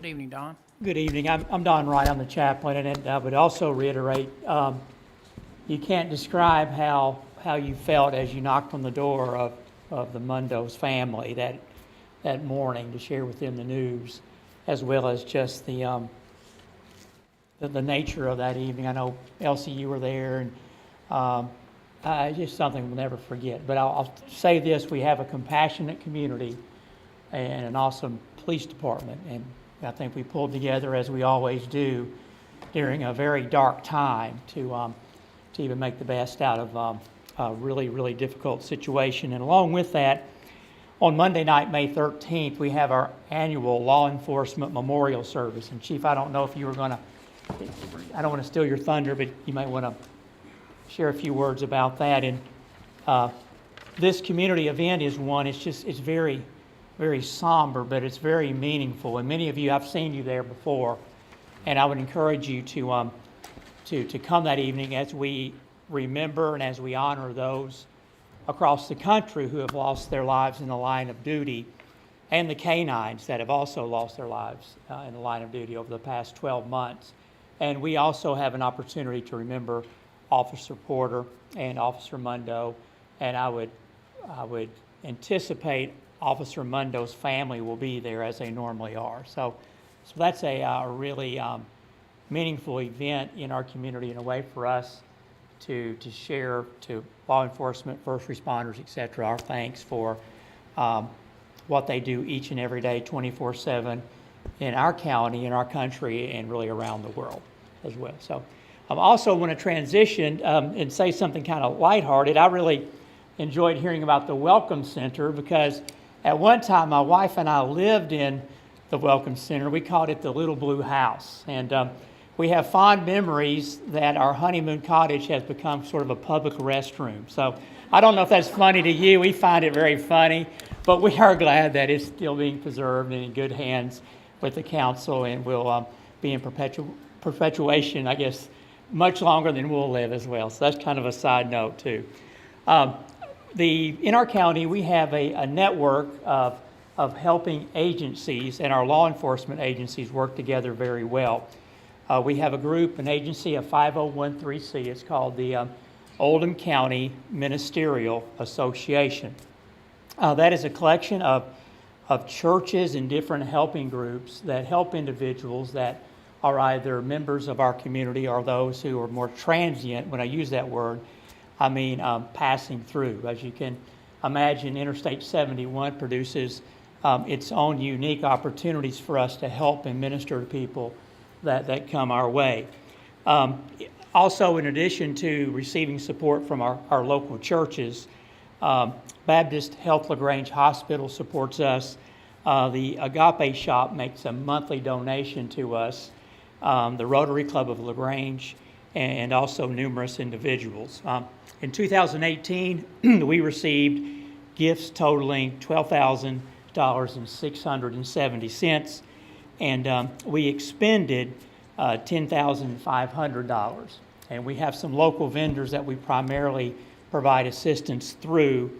They are, for fuel, it's Speedway Super America in LaGrange, meals through the Dairy Queen in LaGrange, and we have two hotel vendors that help us in sort of emergency situations. They are the Best Western and also now Super 8. And we use our hotel stays very cautiously because they're about $72 a night. And our hotels are for profit, actually, and they're not a shelter, so to speak.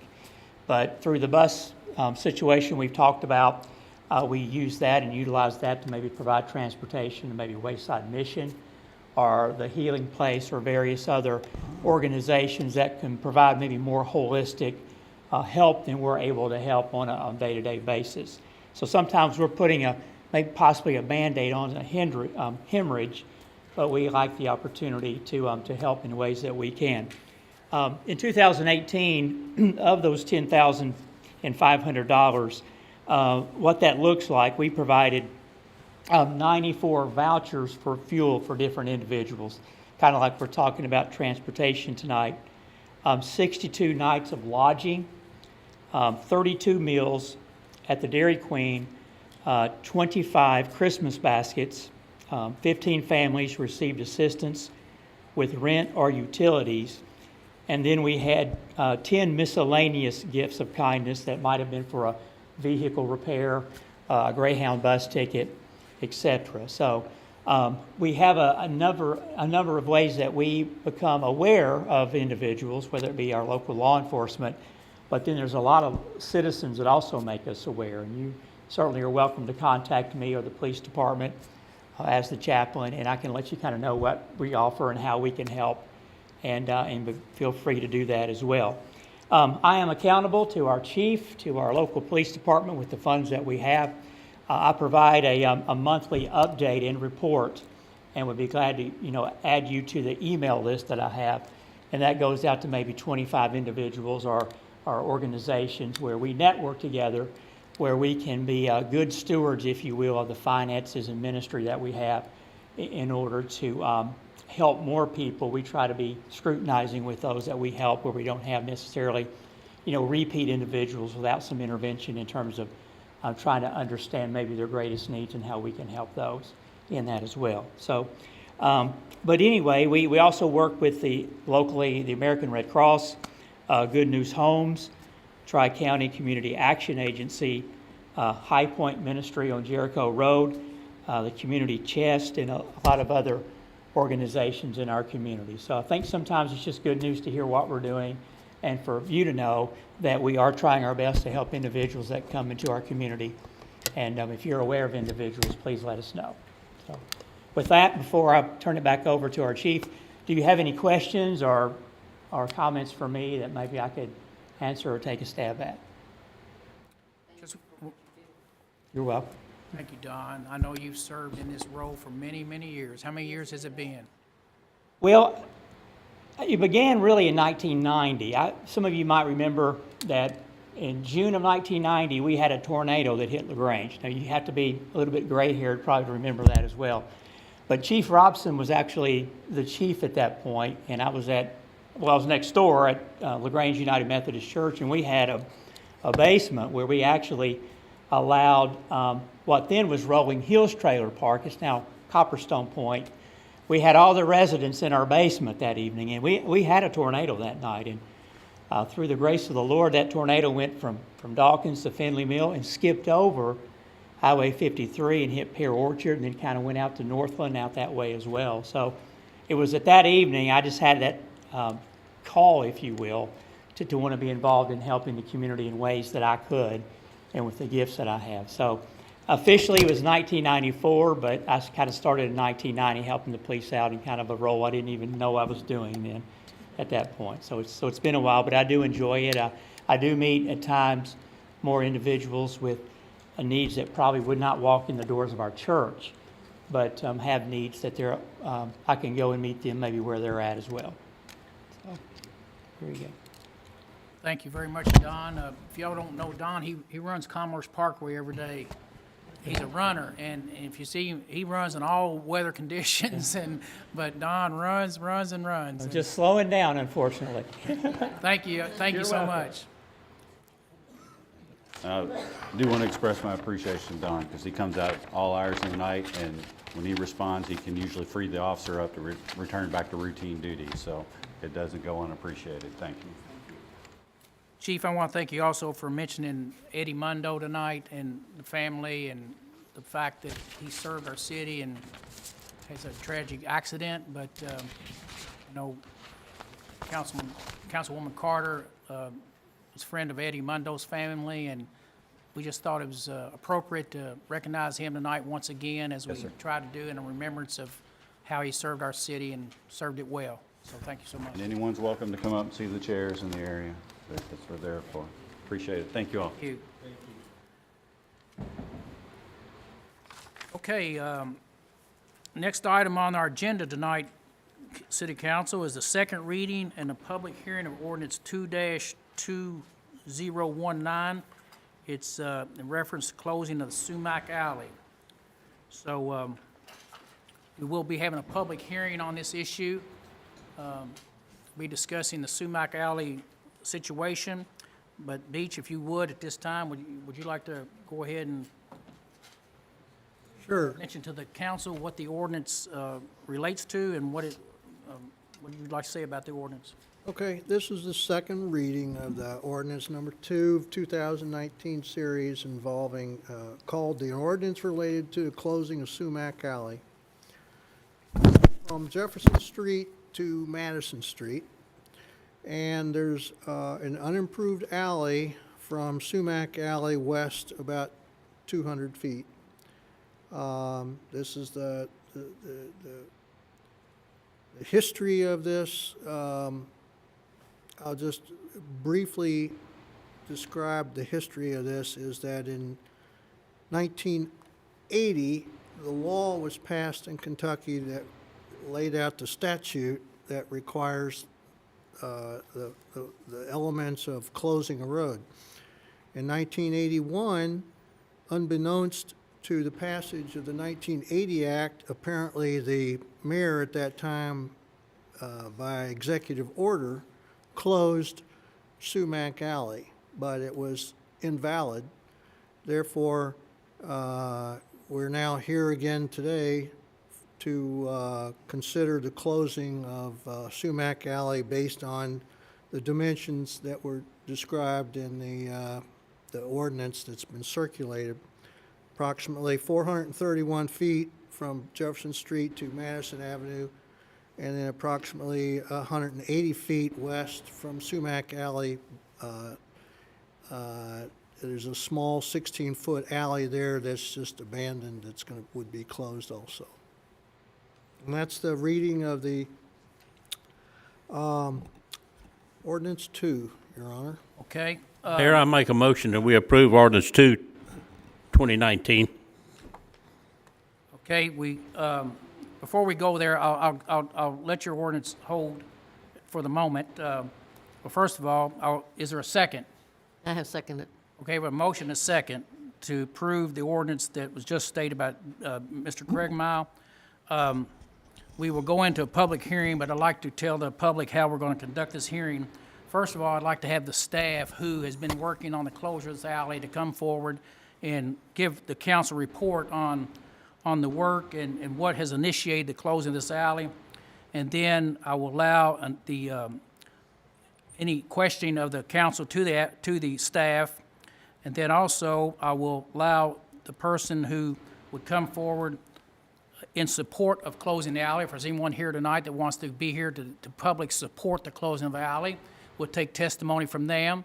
And then after that's done, I will allow anybody to come forward who's in a disagreement with the ordinance and would like to speak against the ordinance. I'll allow that opportunity as well.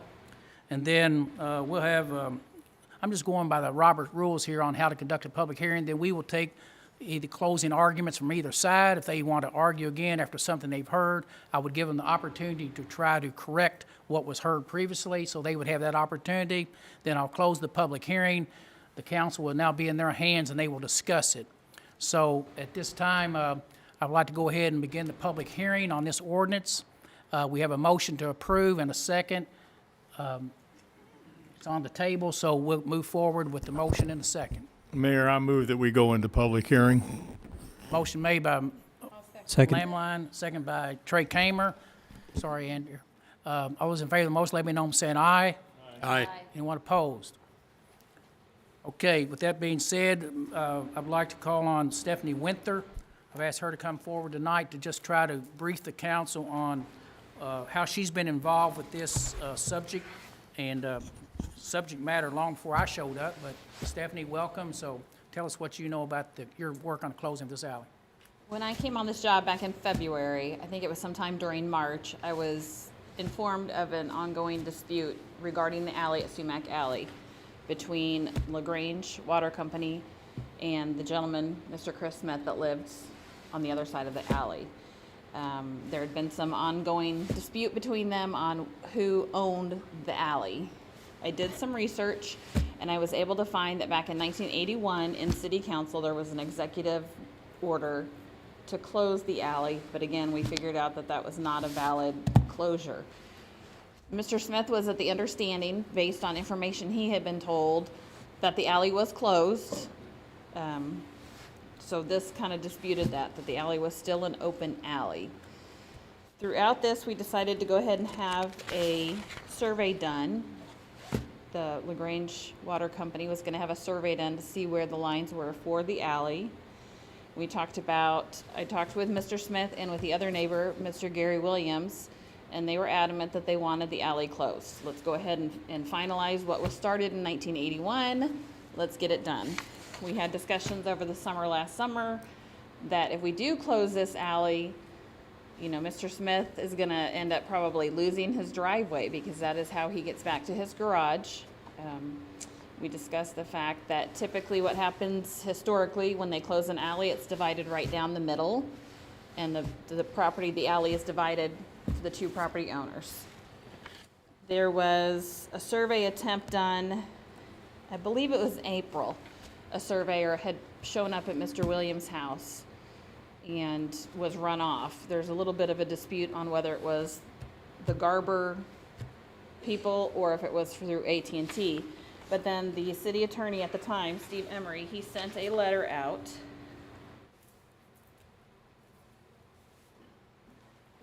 letting them know that it was going to be surveyed for consideration of closing and to please allow the surveyors on the property. Throughout the summer, took a while, but the survey was finally completed in August. So in August, see that. The survey was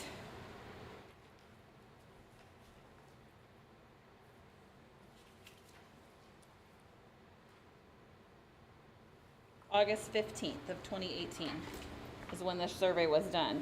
When Garber wrote this survey out, they completed, here's Sumac Alley right here.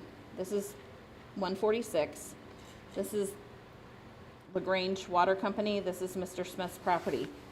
When they did the initial survey, they just surveyed from 146 back to this other unnamed alley, and they stopped. If they would have surveyed the whole thing and tried to close the whole thing, it would have blocked off this alley. So they just surveyed back here. This dark line shows where the center line would be on the alley if you divided it in half.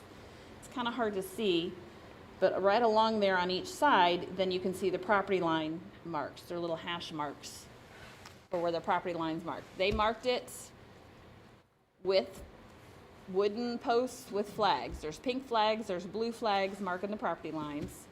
And then they put pins in down the middle of the line.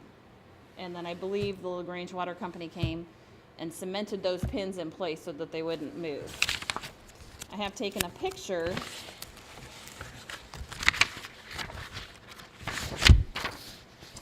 The picture's kind of hard to see because it is shaded and there's trees. This is a picture of, yeah, it's a real bad picture. If you were standing down at Mr. Smith's by his garage, standing on the center pin, and then you can see down at the other end, there's a person standing there. That is the center pin that's down by 146. So you can see how the alley, most of the alley as it is poured right now with gravel, would be on the LaGrange Water Company side. And the other half of the alley is full of trees and full of brush. And that would be Mr. Smith's side of the alley. There's also a telephone pole from AT&T clear down at the end at 146. But this would be the center line of the alley as it looks 2 weeks ago when I took this picture. The fence that you see, that is the fence that is the current property line for LaGrange Water Company. And then you cannot tell, you can't see the posts for the Mr. Smith's property line, but that is the center line of the alley. So that was the survey was done in August. And then Steve Emery, city attorney at the time, put together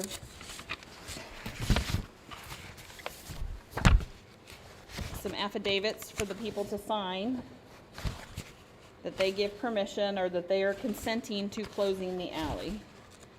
And I went through with each property owner and delivered these.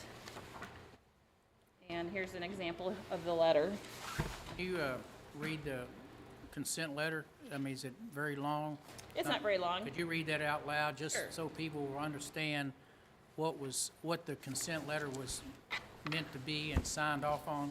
It says consent to close alley. I, the name, do hereby consent to the city of LaGrange, Kentucky, hereinafter city, for the closing of Sumac Alley, hereinafter public way. I own property that is in or abutting the public way or portion thereof to be closed. I was provided with written notice of the proposed closing of this public way or portion thereof being closed, and I am providing the city with written notarized consent to the closing of this public way. I, person's name, property owner, state that I am the owner of the property located at the address in question, which is in or abutting Sumac Alley, and that the statements and allegations contained herein are true to the best of my knowledge and belief. This one is the one that was signed by Christopher Smith, and it's dated October 1st. He did come into City Hall, and Stephanie Cooper is the one that notarized his signature. We had the property owners, Christopher Smith and Kimberly Smith. We had Gary and Jacqueline Williams. The city of LaGrange had to sign for the LaGrange Water Company, and the apartment complex back there is the fourth property owner, and they also signed giving consent to close the Sumac Alley and the unnamed alley that's behind the water company. So those took place in October. Did you yourself talk to the residents whom this was going to close and having conversations with them? I had many conversations, yes.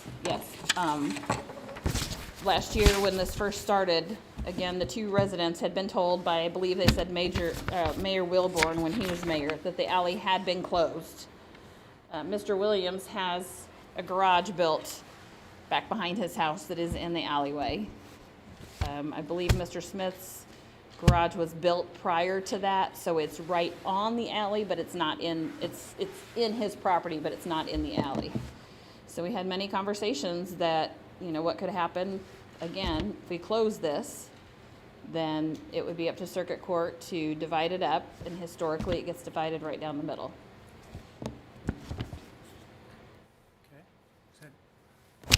Do you have anyone at this time having questions for Stephanie about anything pertaining to what she's brought to you and how she's explained her involvement?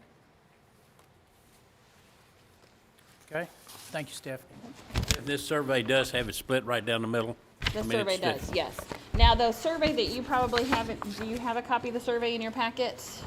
The survey you have in your packet is the one that was just completed in, it's the full survey that was done in February.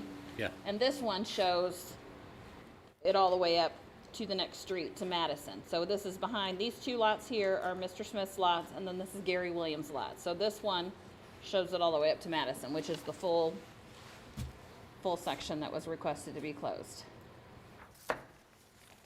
Did they have access to this This is the one from February, in February? yeah. And I did not go back behind Mr. Williams' lot here recently to see if it was staked off, but everything from 146 to this property corner with Mr. Smith and the city of LaGrange property, that has been, I mean, that has staked off. It has the wooden poles that are a couple of feet tall, and it's got the pink flags on it, or it's got the blue flags and it says property line on it. And those are still in place from when it was surveyed in August. Those have been up since August? Yes. To show the property lines? Yes. Okay, thank you, Steph. Now, I am new to all this. I'm going to ask a really general question because I haven't done this before, and other people have asked me this. So for the city, what is the benefit in general of closing an alley? What does that do for us? Well, the only reason we started pushing for this, or I guess I got involved and started pushing for this, was because the homeowners, Mr. Williams and Mr. Smith, they were under the assumption that it had been closed, and they were adamant that they wanted it closed. Let's make it legally closed. I guess for the city, then we would no longer have to maintain it, which we really, you know, we've been maintaining the top part. I think it's LaGrange Water Company has actually been the one that every year has gravel put down on that because the customers do make that turn to come out when they pay their bill. So it just, we wouldn't have the maintenance, we wouldn't have the upkeep with it. Right now, there's trees growing in the alley, so I would assume if some of those trees fall, I mean, correct me if I'm wrong, but if those trees fall and it's from our property and damages something, then I guess that's a liability we have. Anything else for Stephanie at this time from anyone? If not, thank you, Stephanie. Okay. Okay, you've heard the presentation by staff and her involvement here. At this time, I would ask if there's anyone in the audience that supports the closing of this alley. It's in support of.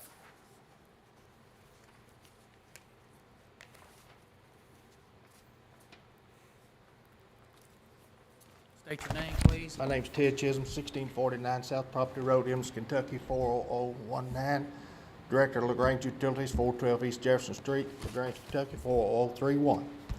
I'm in support of closing this alley because within support of this alley, there's been several conversations of, even back when John Bennett was director, that it was a closed alley and we was letting the general public drive on it and it needed to stop. And it's been brought to my secretary's attention, it's been a private driveway. So I proceeded to research to see exactly who actually owned that portion of the city, and it come up that, as Stephanie said, it come up to close by executive order, but it went any further. So then I went and had it surveyed. LaGrange Utilities, I didn't. LaGrange Utilities paid to have it surveyed to see exactly where the alley lied and if it was closed, which part went to who got what, and then that would let us, because we're looking at rehabbing our complete parking lot up there, and if it was closed, then we know exactly where the boundary lines is, then we could take and do our in and out. We want to make a in and out to our drive-through. We want to make it in and out. We want to close off in front of our building where everybody has to stop driving in front of our building, where it's a confusion on parking and everything. And so we are in very much support of closed alley. It come up, this went in before the ordinance committee and started back a year and a half or so ago, Trey, that to close the alley, and the ordinance committee looked at it and they brought it on before the council. And then I think it was brought up that everybody signed off on it, and LaGrange Utilities would like to see this alley closed. Thank you. Any questions from me? Thank you. Okay, anyone else here tonight in support of the ordinance to close this alley? No one else? Okay, I'll now ask anyone here tonight in opposition to closing this alley.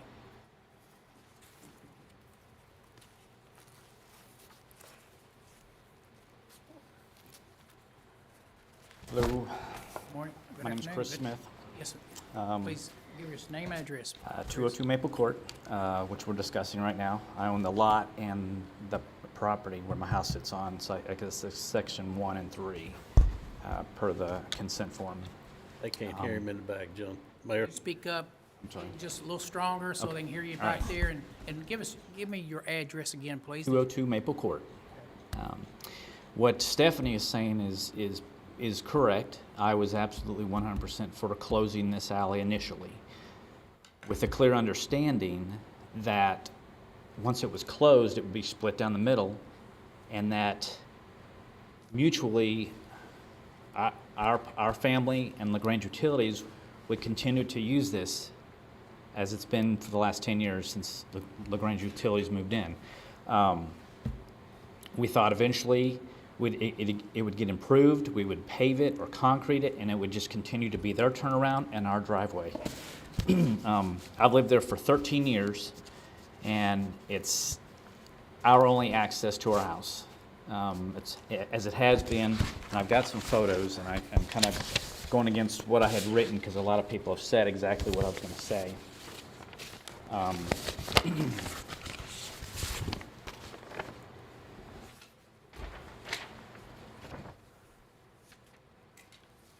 So this was taken in 2013, and here's 146 right here, and there's the drive. Well, I'm kind of backwards here. Here's the drive right here back to our two-car garage that Mayor Wilburn built back in 1970.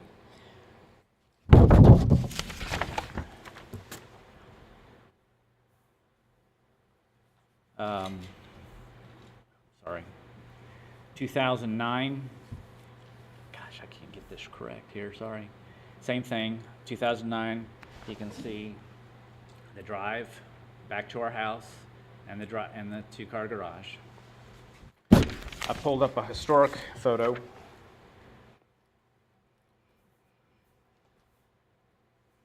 I'm sorry, I'm making everybody dizzy here. Again, this is 1969, and as you can see, 146, the alley back to my turnaround, and I don't know what business was here at the time. I also found a 1952 photo that was also used as the drive. So basically, as long as that house has been there 110 years, that has been used as our driveway. Again, I was 100% for closing this until I found out that a couple weeks ago when I went over on a whim to talk to LaGrange Utilities, that their plans were to move their fence over in the middle of that alley, completely blocking us from ever using that alley again as our driveway. I was kind of stunned by that, being that I thought that, again, it would continue to be used by both parties as it has been for 10 years. I guess, I'm not sure your name, you said something about the 1981 closure by executive order. My point is it's been closed for 38 years and been running just fine as is with everybody using it. I don't really understand the need now to close it. I had signed those papers, as did my ex-wife, who's still a property owner, again, with a clear understanding that it was going to continue to be used with improvements, both parties mutually. And now, I don't think it should be closed now. I'm not going to say I was misled by anybody. That's not what I'm saying here, but I think I was a little bit misinformed because, again, I assumed once this thing was closed, it was going to be a good thing for both parties. And apparently that's not the case. So if the fence is put over, again, I'm kind of being redundant here. We're not going to be able to use our driveway anymore to get to our house. That's our only means. There's nothing off of Maple. There's nothing off of 146. So I'm not sure what we would do at this point. So I guess I'm here to say today, after careful thought and communicating with trusted individuals and because of the potential action of LaGrange Utilities, for now, I feel it's in our best interest to rescind many signatures that we had signed early in October, because again, we were under the understanding clearly that this was going to continue to be our driveway with LaGrange Utilities using it as a turnaround. So that's kind of where we're at right now. I mean, I kind of got my thunder stolen because a lot of things were already said, and I had a format here, and I've kind of jumped all over the place, but. You didn't get your thunder stolen. You've said what you need to say, Chris. Okay. I mean, you've laid it out the way you see it, and this is where you are with it. Okay, I've just got a couple more photos, and I'll let you go. This is there's the drive there that I've been using for 13 years and 70, 80 years prior to that. That's going in.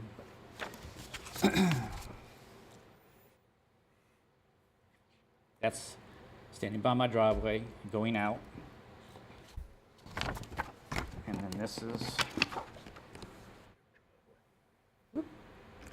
there's my garage and my cars in the back of my house.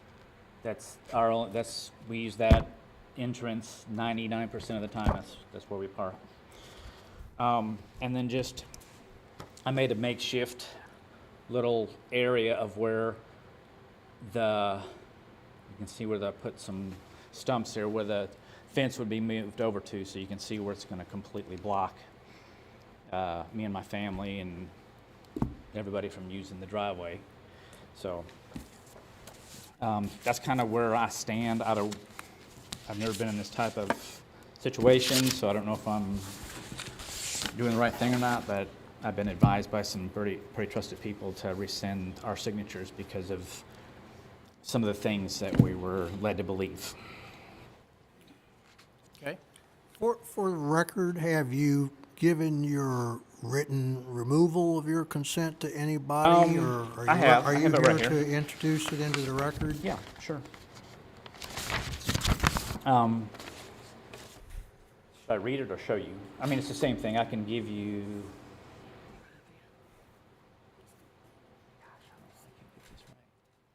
Read it for us, please, Chris. Okay.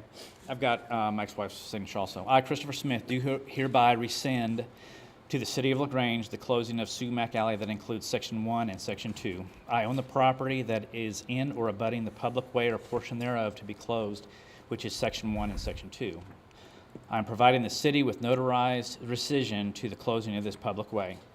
I, Christopher Smith, rescind any previous consents or signatures allowing the closure of Sumac Alley. This letter supersedes all the other agreements on my part. And then it states, I, Christopher Smith, am the property owner of this area.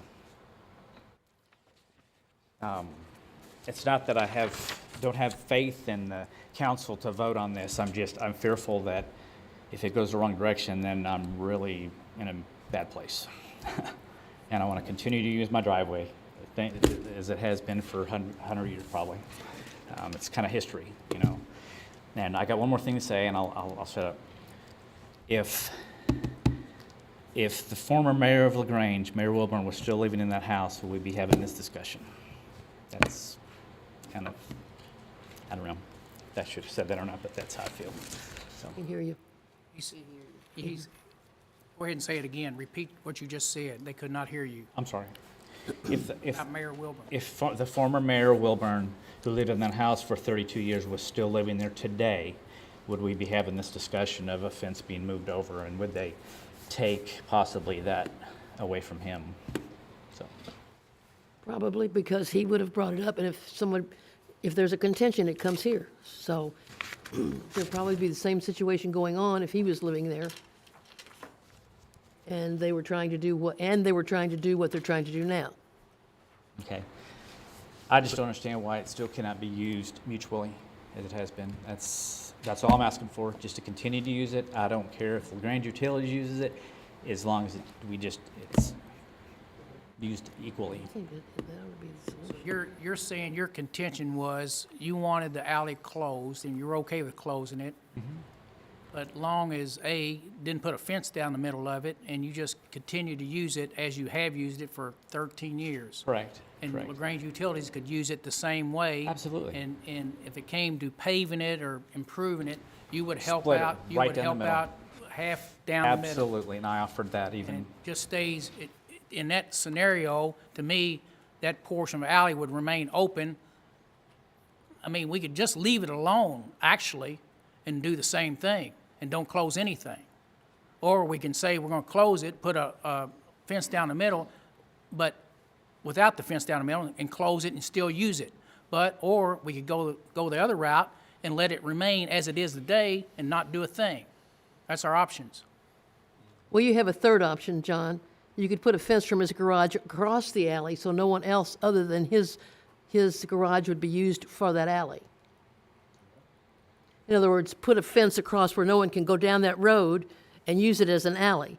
The only person that could use it would be the utility company, or he could use it for his entrance into his garage, and then put a fence across the alley at his garage so no one could go on through. You can't get through anyway unless you got a bulldozer. Yeah. I mean, that's rough back through there. Well, that's probably true, too. You know, in that old alley. Yeah. I mean, that old alley's still there. You can't go through there unless you got a bunch of machetes and everything else to go with you. Then I don't see anything So- against him using the alley. Mayor, I have a question for the city. Okay, let's finish up to Chris first. Chris, you finished, and then if we need to question you, we will again. Sure. Okay? Now, you have a question for Stephanie, Mayor? No, I have a question for you. Me? That should be coming under Well, you're discussion. kind of the CEO of the city, Hold on a so- second, hold on a second. Anyone else here in opposition to closing the alley? No one? Okay, any one of these, yes, ma'am, come forward. Excuse me? Excuse me, come up here if you want to speak. We need to get you in the record and on the voice box. Do it to Sorry. him. Maybe you can tell us what you felt was going to happen. I agree with my husband of everything that he has said. We thought different. State your name first, please. I'm Jody Smith. I live at 202 Maple Court. Yes, ma'am. We were both aware of what my husband stated today. We are very confused of a lot of things. However, we just want to be kind and do the right thing because that's who we are. We don't agree that by putting a gate down the middle is only blocking us from using, the driveway to our home. That's our only driveway. Because we live in the historic area, we are not allowed to build a lot out front. With that being said, that is our own access. By them building a gate, I don't understand where they would benefit doing so, just simply because they have all that area over there that they can work with. What is 8 more feet going to matter? That's all I have to say. Now, I'll ask the question after we close. okay. Okay, any further ones who want to come up and be opposed? Okay, I'll, for those that have spoken, do either of you all have any questions for our staff? Or does the staff have any questions for you all? And would you like to dispute anything that's been said by our staff, other than what we've heard? Okay, there's no further discussion.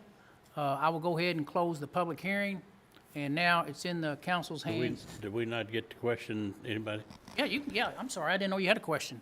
Okay, Yeah. sorry, please. The question was, I just want to know what kind of maintenance Mr. Smith has done on it in the 13 years he's been there. Maintenance? Yeah, I mean, have you gravelled the driveway or done any? But a couple times, yes. You've gravelled it twice in 13 years, is that what you're saying? Approximately, yes. Okay. I mean, to the fence area. I know LaGrange Utilities would throw some gravel up front, and then where their fence starts, we'd go back a little bit further. But it wasn't a whole lot of traffic. It was only like 2 or 3 cars a couple times a day, so there wasn't really a need for a lot of gravel. Okay. Anyone else have questions for anyone who has testified to this point? Okay, go ahead. I'll go ahead and close the public hearing, and you have the ordinance before you. John. Excuse me? Sorry to interrupt. I think we have to have a motion to go out of public hearing, so I'll make a motion to go out of public hearing. Okay, motion made by Trey, second by Mayor Lamline. Any discussion on the motion? If not, all those in favor of the motion, let me know by saying aye. Aye. All opposed? Okay. Now, you have the ordinance before you. We have a motion to approve, a first and a second, so it's open for discussion. Yes, I have, my question is, since he's rescinded his agreement, then we don't have an agreement with anybody to close that alley now. It would be an illegal closing if we were to close it now, because he has rescinded his agreement to close it. And the thing, who owns the city water company property? Who owns that? City of LaGrange. The city of LaGrange, not the water company. Why in the world are we building a fence down the middle of that alley? Why would we do that to one of our citizens and block his entrance and exit to his property? Why would we? Are we mean? What's wrong with us? You'd have to ask the executive director of the utility commission, or he's the one that's. He doesn't own the property. The city of LaGrange does. Right. You are the CEO of that company. Why would we even consider that and blocking this man's way to his, when it's been used for probably 100 years? I'd say the consideration was, the reason was because if in fact the alley was closed, and it was closed legally, and each person gets one half, then the utility commission, with the city's approval, could put a fence on the property line. And then with the understanding, if they believe what Chris had said previously, that he's okay with the division of the alley, but what he's now saying is, he didn't realize coming along with that was a fence down the middle. And I didn't either when I first saw it. And I get that, and it's a moot point now. The whole thing is a moot point. I'm with you, Bill. Well, I'd say there's a couple options at this point. One, and Bill is correct that it's legally impossible to close the road without 100% written consent. But the other option would be to table this, and so the parties could maybe mediate a settlement, an arrangement, and then come back and close it. Because my understanding is they've been trying to close this for about 30 years, and here we are again at another attempt. So if there's any possibility of a workout that could be arranged, that might be an option. But otherwise, I would say we don't meet the statutory requirements under KRS 82.405, which the second element is, or the third element is, all property owners in abutting and public way or a portion thereof being closed have given their written notarized consent to the closing, and copies of which are attached to the reading that we had. So that said, I believe a written rescission could neutralize a written consent. I know as a council person, I would be glad to reconsider this if they could come to an agreement. This is the exact same thing that happened with the school, and it's the exact same issue. These people have to come to an agreement of some sort and put it in writing, not a gentleman's agreement, but put it in writing and make that part of the document that we pass. Well, if you say I'm the CEO, then I'll make a decision on the fence. But I'm here we've got an ordinance before you here tonight to close this alley. Now, if any council member wants to amend closing the alley and attach something else to it, then I guess the council will entertain that. But tonight we have what we're here to do, so if we're not going to do that, then I will listen to a suggestion otherwise by anybody to make. Mr. Mayor, you do not have an agreement. We do not have an ordinance before us now. He has rescinded his approval, and you have to have approval of every property owner whose property lines up with that alley. We don't have that now. We had it, but we don't have it now. So I think what you're saying, Bill, is legally you have to vote up or down on the motion to approve it, and then somebody has to make a motion to not approve it, and then vote on that, and then it's dead. Okay? Because all the elements have not been met. Or you could give them a chance to try to figure out a solution to this and come back in the future. That's the way, try to work it out, mediate, maybe call the minister that was here a few moments ago and ask him to help out. We have one in the audience, Mike Berry. Maybe he can come up and help us out.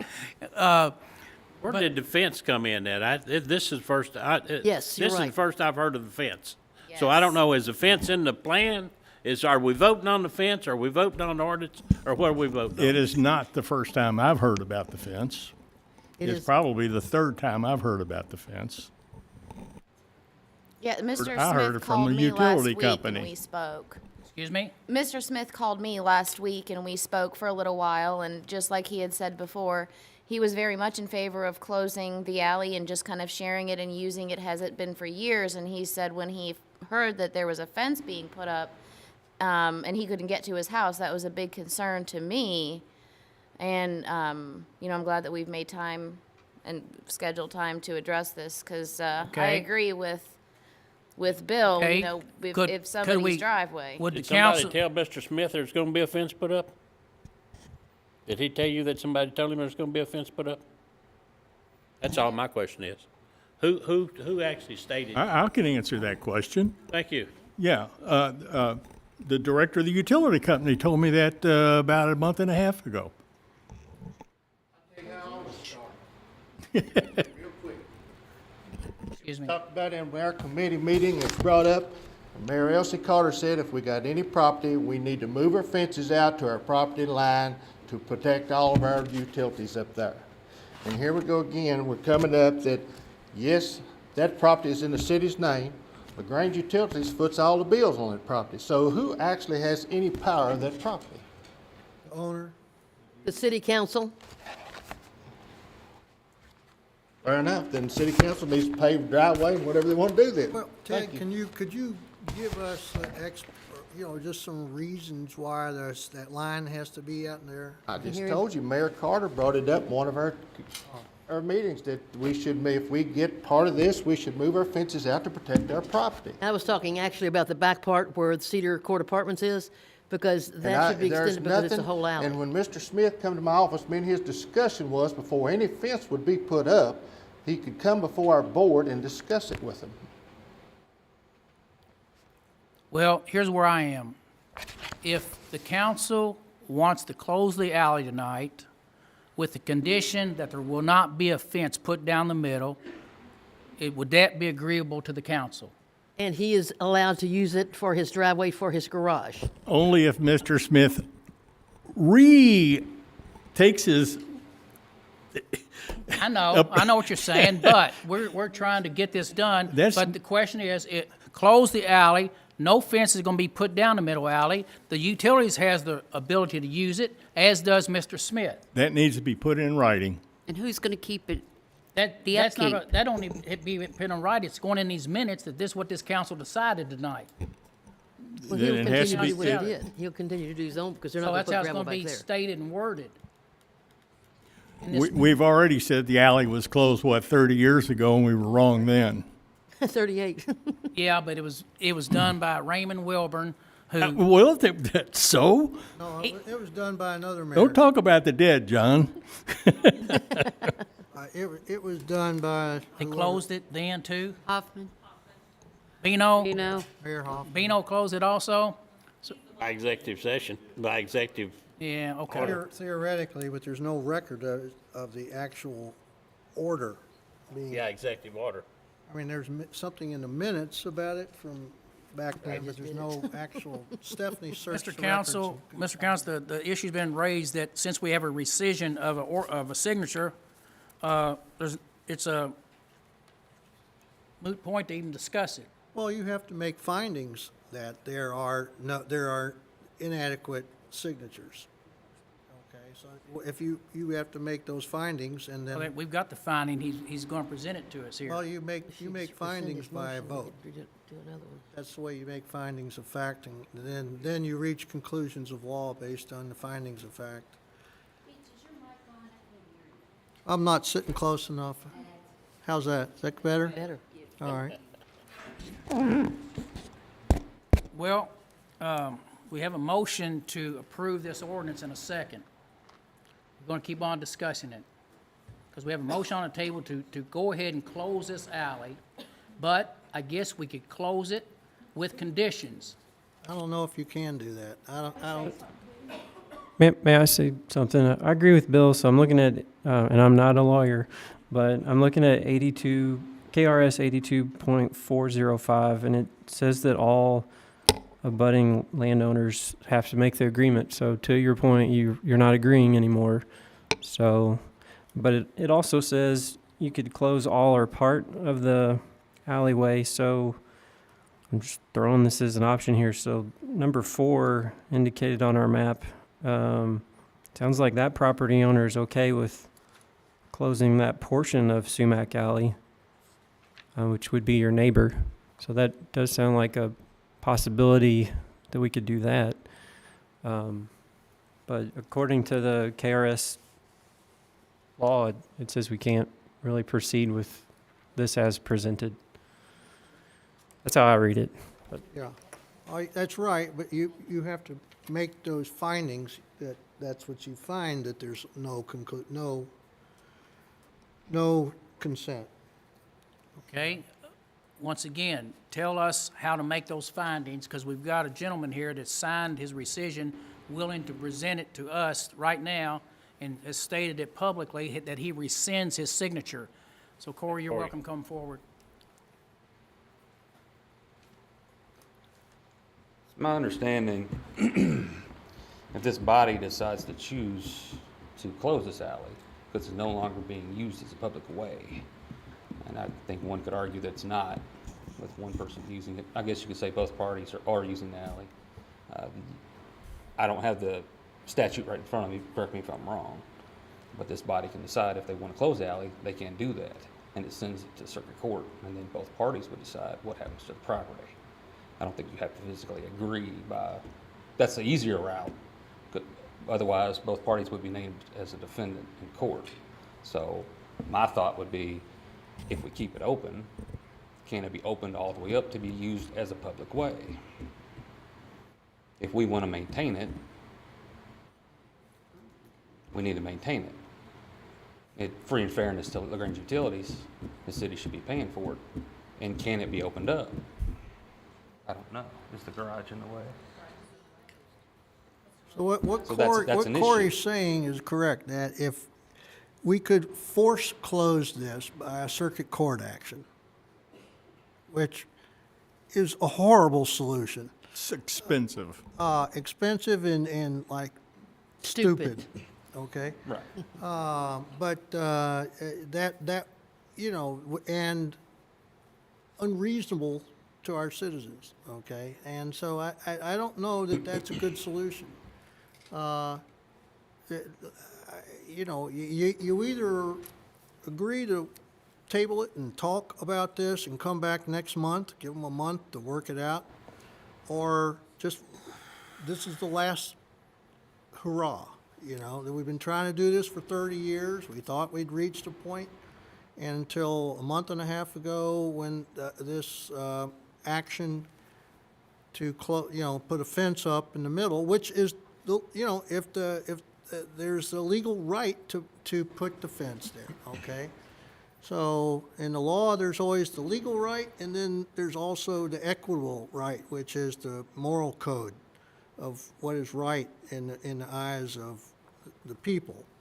And so you got to wonder, what is the purpose if this is the LaGrange city property, it represents the people? The question is, Bill asked, is why are we doing this? You know, and it goes back before this administration. It goes back before the previous administration and goes on back to 2009 when I think Mayor Carter signed the deed to this property. Do you remember that, Elsie? Decide the what? Signed the deed that acquired this property for the city Yes. in 2009, so Right. it goes way back. So, you know, it serves this property serves a public purpose, and does this closing of this road serve a public purpose? That's what we always have to ask. I guess to Mayor Lamline, you say you can't deal with this since he's rescinded his agreement, but would you go as far as ask him to rescind his disagreement? Till he has an agreement with somebody that that he can use that piece of property. Not till he has that in writing. Well, Here's the way that should happen. They go, you table it, they go out, they work something out. If they can't work it out, if they work it out, then they come up with an agreement that if the road is closed, then that's what happened. If they can't work it out, then you just don't wait, we don't waste any more time on it. Okay, Somebody go down ahead, there I'm has a sorry. question. Go on, you go first. What is there to work out? I'm saying there's not gonna be a fence put down in the center of this alley. Okay, now, Ted can put a fence down the edge of the alley and protect the property, the utilities, but it's not gonna blockade this guy from getting to his garage that they have for 50 or 60 or 70 years. If you wanna protect your property, you know, you could go to the side of the alley and then protect it at that point. But to move it out 5 feet or whatever it is, the difference down the middle, then it basically takes away his access. And we can stop that from happening, okay? We should do it legally, though. Well, no. If not, it'll be done with, What do you mean legally? I'm just gonna say, if we own the property as city council, I'm gonna say it's not gonna be put up there to block this guy from getting out of his driveway. I think we're saying, though, maybe 10 or 20 years from now, when none of us may be on this board or council, that somebody else might decide to put a fence or something. They might bring it up again. I don't know. and the driveways have worked for this long period of time that they were supposedly closed and weren't closed, and they worked perfectly fine, seems like, for everybody. And now we're gonna change it, and then it screws somebody, and I don't agree with that. I don't agree with that.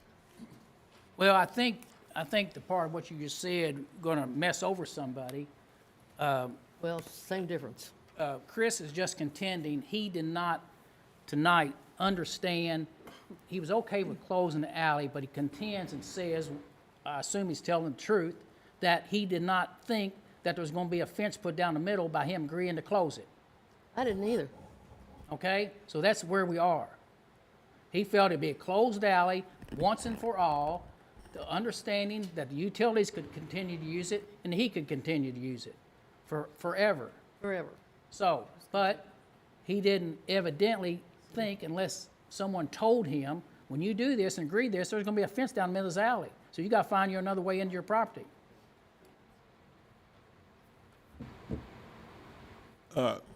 Counselor, Should there not be a right of agreement as far as ingress and egress across, if it's closed? That would be part of an agreement that they would work out. What I'm talking about, this agreement would not be with part of the record. I mean, it would be a legal document that they would prepare, in which they would both agree to give each other's cross easements on each access of the half of the road, and a maintenance agreement.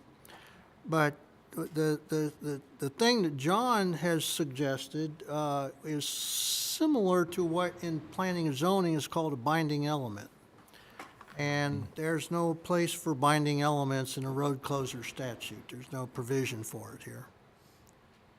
Well, as a council person, I would be glad to have a yes vote on this if there is something in writing, an agreement between the city and the property owner as far as agreeing forever to use this ingress and egress from this property. Right, Chris would have to come back here and unrescind his rescission. Absolutely. And then we would have the required 100% consent, and then he would have to rely upon his agreement with the city of LaGrange, that we would honor that agreement, but it has to be a binding, agreement signed by he and his wife on the land, with the city and the mayor would sign it.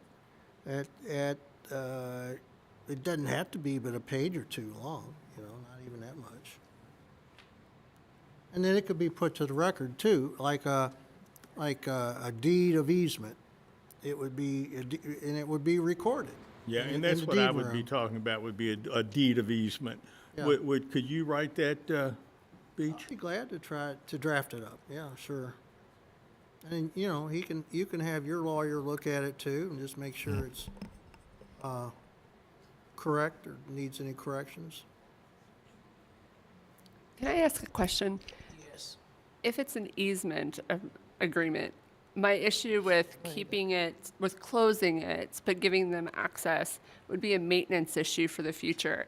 I think you're going to run in my opinion, would be that you would run into a lot of issues down the road when, what happens when, say, the waterworks, the city decides it needs to be paved, but perhaps the homeowner doesn't want to pay for the pavement. You're going to have future legal cost. So wouldn't it be easier to have a clear idea of who owns it, who's expected to maintain it, to keep it open, but have the city actually pay? It shouldn't be on the waterworks budget to come out of it, and have them approach it like they would any other city alley and street. Because just from a personal, as someone who has an alley behind my house, I'd be very upset if at some point it was closed, or that I didn't know for sure who would be responsible for paving it and maintaining it. Yeah, a road maintenance agreement is very, typical with most easements, okay? And because this will be a cross easement, like you can use my half, and and we can use your half, and so any future maintenance, we will agree on it, and we will split the cost equally, because, half of the tires on that road are going to belong to customers of the water department, and the other half of the tires of the cars are going to be on their property. So the other thing is just do nothing and just leave it the way it is, except that sort of defeats the need to close the rest of this alley on back to the part that's just completely grown up and overgrown at that point. Well, the rest of it, though, is not as important to Gary Williams as this part of it is to Chris Smith. Okay? Right. So. It also alleviates the need for the city and Corey to maintain this as a city road.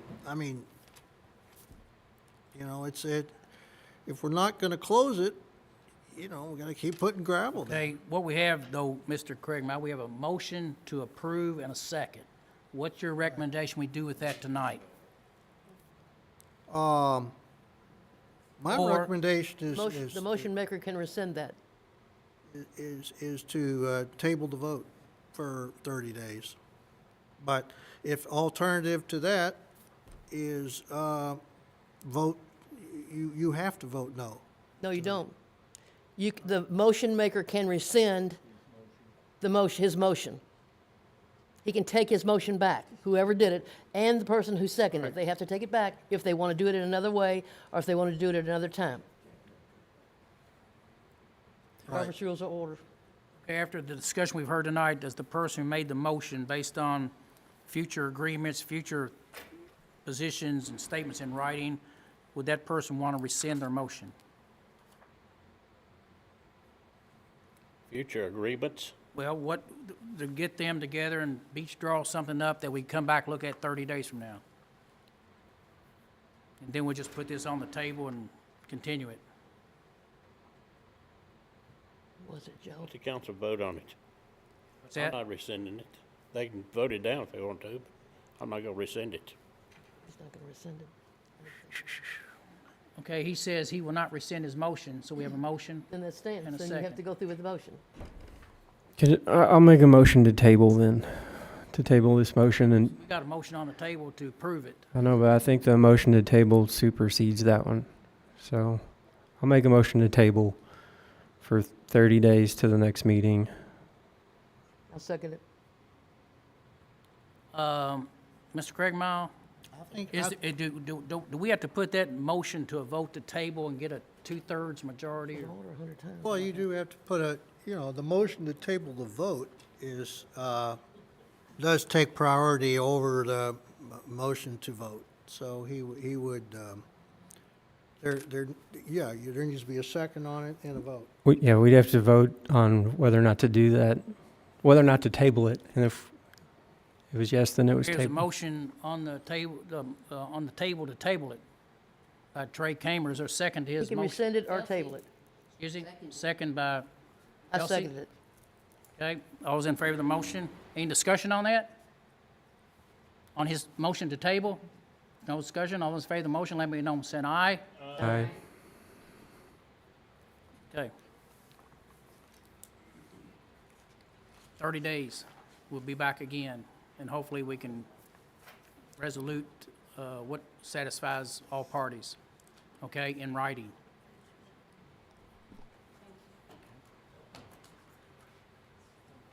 Okay?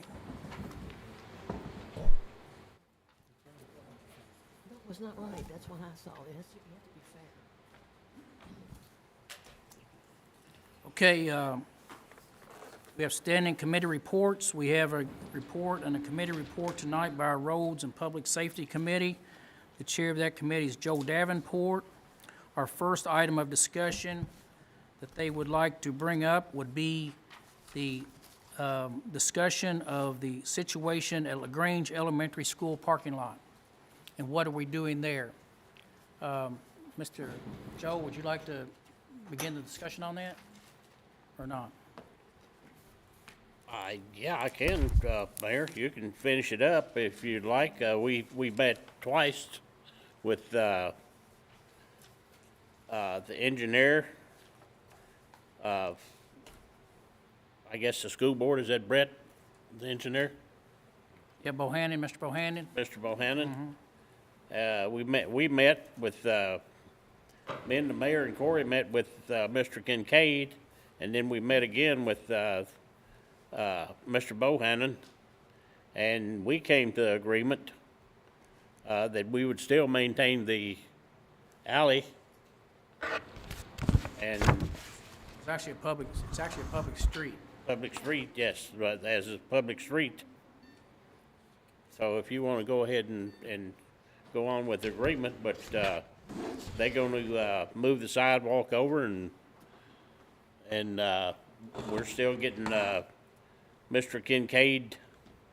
The reason we're actually keeping the street as a public street so we can protect Mr. Kincaid and give him access to his garage out back. That was the main reason for that. The engineer and the school board, they brought it back, and they all, at the meeting, they both agreed to what that was, so. I mean, we finally come up to agreement with it Okay. after all this time. That's a very nice briefing of what we discussed with them, and I've also had conversations with Mr. Schultz, the superintendent. He told me yesterday he's in agreement with his engineer and what we've discussed. So Corey Rusnick's up here tonight to give you more or less a picture of what maybe is going to be taking place there, right, Corey? Yeah. And Let's so the kinda give council you will a fully understand what we're doing. few as-is photos of what the street is currently. This is Old Jefferson Street, looking from 6th Street East down. This would be the sidewalk currently. Of course, you can see some of the parking blocks. The school has stated that they are willing to move this sidewalk back. It's about 4 feet, and it tapers towards one end. Along with curb and gutter, we're going to work together on some drainage issues. Could you point to the city council, Corey, on that sidewalk where our right-of-way actually ends at, please? The right-of-way is currently right at the back of the sidewalk. Okay. So they're going to move it actually back onto their own property, correct? Correct. Okay. Now, this is looking west, all the way up by the sign. Road's in fair shape. Of course, it's right outside what's been paved is deteriorating. And of course, this is the sidewalk looking the same way. Can I interrupt for just a second? Can you go back to that last picture? So where the SUV is parked, where it looks like the road falls off a little bit, is that Mr. Kincaid's property? No. The right-of-way currently is right in line with poles.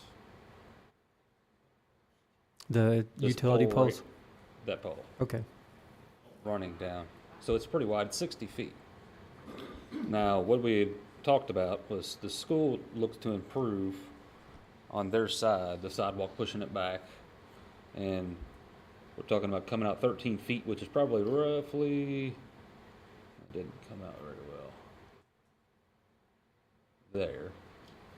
Which would still give you enough room where they have square spots. Let's see, this is a drawing that school board provided. This is actually not the construction. How do you get rid of these little arrows?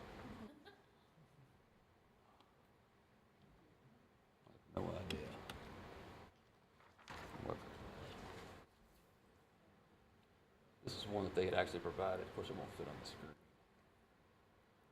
You can see here the current right-of-way line, which they're actually going to shift it back further than they have it currently. They anticipated running most of their drainage, all these catch basins, into what is existing here.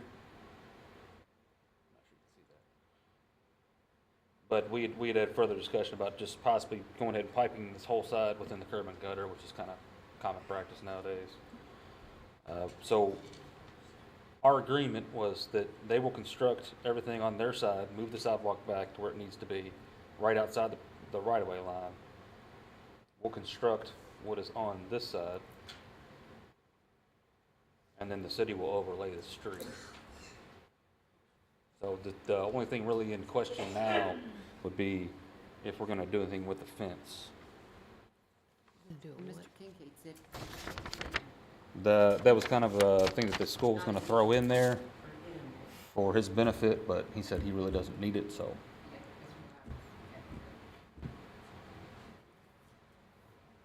So long story short, here's what we agreed to do. From that pole you saw where the property line is, Mr. Kincaid will have the ability to come out 13 feet, and where that black SUV was parked, that would be where the barrier will be. I'm not certain, Mr. Schultz was just in agreement with what we were going to do, and we actually concluded that parking blocks along that 13-foot line would suffice. So that's sort of where we were. Mr. Schultz, the school board, is basically requiring no gated idea to the street, so give Mr. Kincaid access to the street anytime he chooses to. Where they were sort of concerned about it was up at the front door. But by moving the sidewalk back, them doing that at their expense, we basically maintaining the street as we would anywhere on the public right-of-way. We will work in concert with them to get once they move the sidewalk back, Corey will work with their engineers to prep and prepare the area in front of the sidewalk to do an overlay there, I'm sure. And then we will stripe the thing where they can pull in straight in and have plenty of room behind them to back out. That's about the consensus of what we decided. Mr. Schultz and they were in agreement with that, and Mr. Kincaid was definitely in agreement with it. And I feel like we've got an understanding. It will remain a city street. We will control the street to the degree we need to, and work with the schools to provide them a nice-looking front area there. So, any further questions on that? Good job. Sorry, I don't coming in late in the game, I guess, because I know this has been going on for a while. Just out of curiosity, sort of playing devil's advocate, with the parking spaces that will be on the technically city property that are on Mr. Kincaid's side, the parking blocks. So more or less, he'll still be able to continue to use those spaces to park vehicles for the business, correct? Yes. But Will fall under the same ordinance as anybody right, else. I mean, so 24-hour technically, parking. isn't there an ordinance that you can't park for more than 24 hours? So I guess my question is that, I mean, how, and I know right now there's a dumpster that's on city property down there, and it makes it very hard to maneuver in that area. So I guess at that point, I mean, are we having issues with the fact that we're more or less providing the property to Mr. Kincaid to use for his business and allow him to park cars for more than 24 hours? We probably are, but there are probably cars sitting on city right-of-ways everywhere in the city. They sit everywhere, about No everywhere. different than the school. Every School- parking space the schools, school uses all will their be in the right of way. spaces sitting in So- front of school, they're on city right-of-way as well, but they're for a school purpose. I guess I would say to you, Mary, if the council doesn't work, I guess, on behalf of each adjoining property owner, which I think we're trying to do with this, then more than likely, the agreement won't work, and if we close the street, you go to circuit court, and then they'll have their say as maybe divide the street right down the middle and give K&S half and give the schools half, and then we would be in a predicament. Schools would be in an awful predicament, and the judge would have to rule on that. So this was the only alternative. We felt that, because actually, I think sometime last year that Mr. Kincaid said, I'll take half the street, let's go to court with it, but he was willing to back off that and just basically take 13 feet of the area, which he's actually under court order, he'd be entitled to probably 12 or 13 feet more. It's not that exactly what we just discussed about Mr. Smith. Excuse me? And it's not that exactly what we just discussed about Mr. Smith in the alley closing. Did we not just say that they're gonna come up with an agreement? We did, but boy, we had to fight to get it, didn't we? It's always a fight. It'll continue to be. So you've heard what the agreement is by both parties. That's where we are. And if the council doesn't want to accept that agreement, then we'll tell both parties we don't have a deal yet. I think. Motion to Can I make just a quick comment? I agree it's like Mr. Smith's, but it's not. So people aren't parking on his. I agree with what you're saying, but people are not parking on the alleyway where he's using it as a driveway. I know we've been talking about this for probably a year and a half, 2 years. It's been a rough conversation, but just like when school's in or out of session, people can park there today if they wanted. Or as far as the divider on the other side, so thinking about events that Grange Elementary may put on, are we saying people are able to park on that side as well? Or are we? Well, It was a conflict with people backing into other people's cars. I know Square the spots. yeah the way that the parking spaces are angled and stuff. It's difficult to get out. I know that was part of our discussion, but I guess what I'm trying to say is, so if we put some sort of divider and say, okay, the whole street is ours, LaGrange, but we're allowing the school to use this for parking, which is fine. Are we doing the same thing for the other side, that if the public wanted to park there, they could? There's not enough room. Well, what I think what he said, they could come in from the 146 side and get to it, because there's going to be some formation blocks down that 13-foot line. You know, like parking blocks or a curb or something. Yeah, to- Kevin to- asked that it to be a make that 12-inch division. curb. Excuse me? Kevin Woosley asked that it be a 12-inch curb. And I'm really not trying to stir the pot here. I'm just You were asking for more parking on his side, public parking? Well, correct me if I'm wrong, he's mentioning the blocks that would be in front for Mr. Kincaid to use, that in theory, if he didn't have a car parked in one of those spots and LaGrange was having an event, would a LaGrange parent or family or somebody who's there for the event be able to park in one of those spots? that There he- won't be any spots, There won't be any spots. not on that side. She's talking about in that 13-foot area. Yeah. Now, Right. the There won't be problem, any they parking won't be able to get to it more than likely from the school side. Now, if they came in Mr. Kincaid's side and those spots were open on the public right-of-way, then maybe they Unless could we get put a there. no parking sign. But he's got a ton of cars sitting up there in that parking lot that he's gonna work on the next day. With, you're talking about on this side. Yep. Okay, currently they have appears to be a sidewalk. And then, of course, the gate ran across this side. There's not enough room to park here as it's drawn, because this is 9'3" off of the property line. No, so they agreed to move their sidewalk in that would allow a little more room for Mr. Kincaid to use along the inside on his property. I mean, are both, sorry to keep on harping on, because I know it's like you said, I understand this has been a tricky issue. I guess, are both parties really saying this is the optimal solution, just even though we're in essence giving land away? We're not giving it away. It's still city right away. Well, right, like the use. We needed the parking in the future, we could move it all the way to the back. There's no agreement with either property owner. It's just a resolve from the city side. If we did decide to do that option though, then He would be cut off. He'd be It would cut off. Public parking though, he could still park his vehicles on it. For He can 20 park his vehicles over here today, now if he wants to. right? Right. Yeah.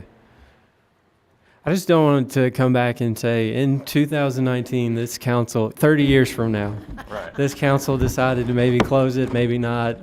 No, it was taken into the city. I don't know. And we did last year. We That's officially settled and accepted done. it. So That was the biggest hiccup. I was glad to get over that hurdle, but I feel like this is like the last hurdle to jump here.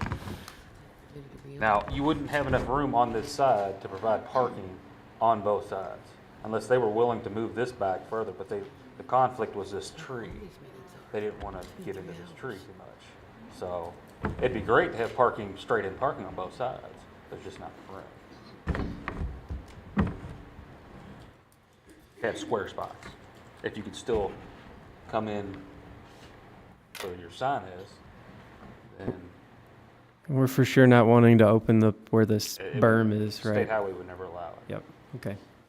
in my opinion. Well, you know, I think the previous council talked about this for a year or two. So here we are again, and this is the best I could get put together at this point. So we're not closing the street. We maintain everything that's still, we're not giving nothing away. We're just trying to probably protect the interest of a business, being Mr. Kincaid. And whereas previously, schools pretty much took the position they were going to go all the way to the pole with what they wanted, but we didn't want that to happen. I agree. I think this is the best compromise I've heard over the 2 years, making both parties agree to something. Um, It's touchy touchy situation, Motion to on the say the floor. least. Yeah. Okay, we do have a motion by Elsie. And I'll second. Second by Debbie Pollard to do what been described here. And we will continue to work with both parties. Yes, sir. You want to say something? Yeah, we'll be waiting on their move to see, the next step will be they'll start constructing sidewalk and curb. Okay, motion on the floor made, second. Is there any further discussion? If not, all those in favor of the motion, let me know by saying aye. Aye. Anyone opposed? I have just two questions. So we're voting, a yes vote is to put in the divider, if you will, right? Okay. Thank you. Divider, I don't know, might have a fence right through there or something, but, might have a fence. But let's try to work this thing out with our LaGrange Public School and see if we can make something nice out there to help them and also protect this business. Where'd she go? She said she was leaving at 9:30. Okay. Okay. You're covering her? Okay. You need to come up here. Well, You might not. I don't think she is. April 4th, yeah. I guess 3 hours was all she could go. I remember the other part I was going to say. I think this is the best compromise for all parties, including the city, without any of us spending more money to go to court and do that. Okay, the council needs to approve Heather Woodcock sitting in for Stephanie Winther right now. There's a motion to approve Heather to sit here. For Stephanie Heather, Cooper. Stephanie Heather Cooper. Woodcox, Stephanie Cooper. Yeah. She's sitting here in place. Who makes the motion? Let her sit here. I do. Made by Trey. Who seconded? Andrea seconded. All those in favor of the motion, let me know by saying aye. Aye. All opposed? Okay, now we're ready for a vote. I've got a motion, a second. All those in favor of the motion's on the table pertaining to LaGrange Elementary School situation, let me know by saying aye. Aye. Anyone opposed? Got it? Thank you. Next item, stop sign, 3rd and Madison Street. Third Madison. 3rd and Madison. Corey's here. Mr. Joe, you brought that through committee. What's your, you have a committee recommendation? We've had some accidents there, and it was recommended that we install a stop sign there at 3rd and Madison, so I think the last one was maybe a moped or something, I'm not, Yeah, I think a moped hit a school bus. last one that, Something. yeah, was, Yeah, but on that situation, the moped just didn't stop at his stop sign, Yeah. you know? Of course, this would be the location, West Madison and 3rd Avenue. Aerially.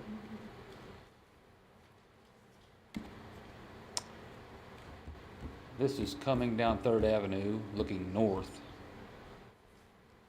at that intersection. This is looking east towards Highway 53 on Madison. This is looking south from 3rd Avenue towards Madison. And this is looking west on Madison towards 4th Avenue. I've had a few calls on my end with what brought to the road committee that this, I thought I had another one. This view here, of course, you see the large, whatever that tree is, we've trimmed it several times. We've asked the property owner, I know Stephanie sent them notices. The visibility is kind of an issue. So it's been, people fly through here. I actually physically pulled out in front of people when I was plowing snow before. So I've had about 3 different people call several times requesting that we turn this into a 4-way stop. So that's what triggered to bring it to the road committee for approval. I believe it was voted yes. Is this going to be a one-way stop or a four-way stop? You're hard to hear. 4-way. That's good. All way. Okay. All way. Corey, is the tree on the city property or is that? Probably partially. We trim it, we do. And if we vote to do this, this will be the only 4-way stop on Madison, on that side of Madison. I think You've got so. one at third, well, not currently, but fourth and fifth. Fourth and fifth. Okay. Yep, you're right. Both have. Always stops. Second and third are the only two that don't. Visibility at second, you can see it doesn't cross, so. Okay.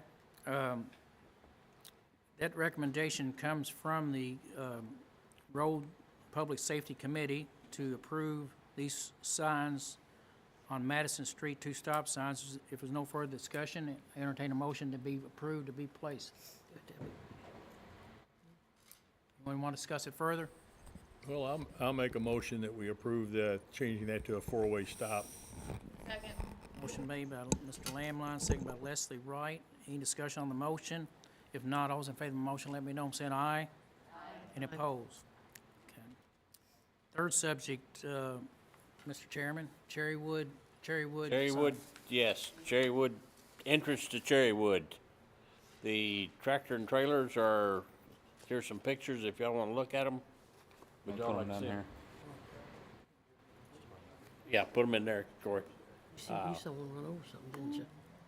What's recommended, and Corey has the signs, is just to put just to try to deter the tractor trailers coming in. It's my understanding that Walmart has got everything changed for the guys that's using the GIS to get in there, that the trucks follow that, and most of them realize that they don't even belong in there, but we do have some, you do have the signs, right, Corey? Yes.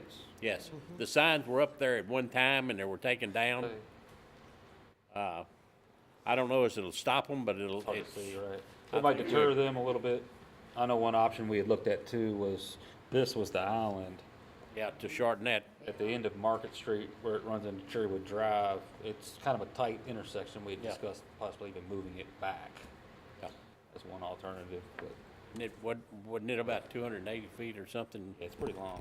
Long island there, so we talked about cutting that island off. It's a common problem everywhere. We've widened road radiuses to 100 feet. They still run off the road, but if it can deter them from. You know what the signs will say yet, Corey? These are just picture signs. We can. I think what we agreed to was just the picture sign. It's a picture of a truck with a hash. Yeah. Corey, place me where we are. We're at the corner of Market Street and Cherrywood Place? And Cherrywood Drive. Okay, this doesn't have anything to do with 53. No. Okay. Partially. They come from 53. They're both ways. Yeah. We had done. Yes. 53 in Cherrywood Drive. They do run off that a little bit, not as bad, because we widened that radius there. It was a real bad problem. Remember we put the big blocks out there in the past? They drag them out on all the roads, so. Yeah. Adam Bear is here tonight. He's president, homeowner association with Cherrywood, correct, Adam? Would you like to come up and just say a moment to the council, and what's the issue there? Adam did come to the Roads and Public Safety Committee meeting and another lady and asked for this consideration. My name's Adam Barrett, 1100 Cherrywood Court in LaGrange. We've had issues with this the last couple of years.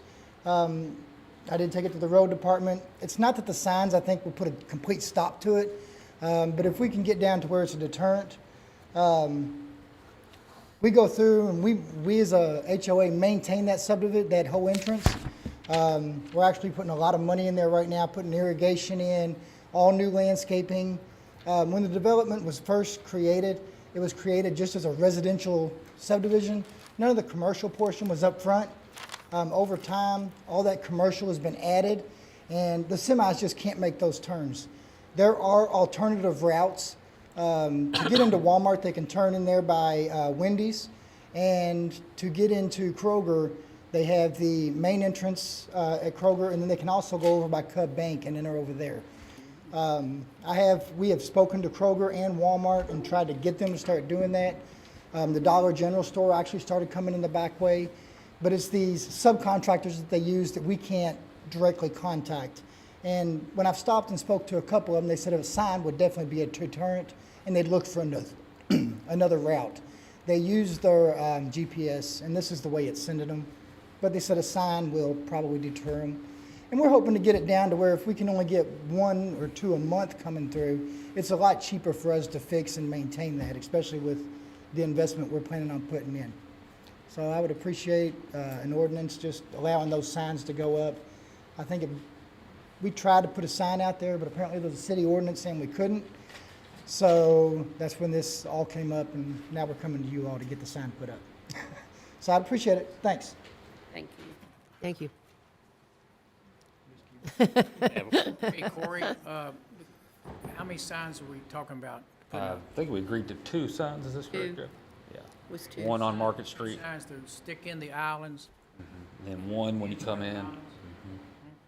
Yeah, one on Market Street facing Cherrywood Drive, and then one facing west, or it's actually facing east. At the entrance. Okay, is Right there by anyone Bobby like to John. make a motion to approve these signs to go in? Second. Motion made by Andrea, second by Debbie Pollard. Any further discussion on the motion? So there's no sign that's going to be on 53, though, right? So when They'd take it down. We'd have to have their approval. Put it down there. You can put it how down did there. how would a Yeah, tractor trailer know not to turn on there without seeing it on 53? They gotta be looking. You can see it from 53. It'll be just outside the Kentucky 53 right away. Before they actually turn. As long as you're looking for it, yes. So it'll be right on the center Well, island. the thought is a lot of your drivers are the same drivers continuously. They see it, they miss it the first time. Hopefully they'll turn on the second time. Well, you can put Is it the thought. after you cut off Or 53 some of them down a just little bit. disregard Put and it right in that island. go on. Put it right in that island. I think that's. I guess all we can do, folks, see how it works, see if it helps, see if it helps anything. Yeah. You know? Do you have in your Like a budget? speed limit sign, you know, Yeah. you see them every day, but I'm assuming you have this in your budget for signage. They won't cost that much. I I hope. think we already have a couple. Okay. All right. Okay, we have a motion, a second. Ain't no further discussion. If so, let me know. If not, all those in favor of the motion, let me know. I'm saying aye. Aye. Anyone opposed? Chief, do we have a sign patrol, please? Do we have a sign patrol? Sign patrol. Sign patrol for the semis. I'm serious. No, but you can keep from going down through there if you put a sign up. Okay, we're City finished ordinance. with that topic. Thank you, Corey, very much. Yes, it does. Okay, And Grange Historic District Guidelines Committee report. out. Mary Bolton, do you have a report tonight from the, state. where you all are on this?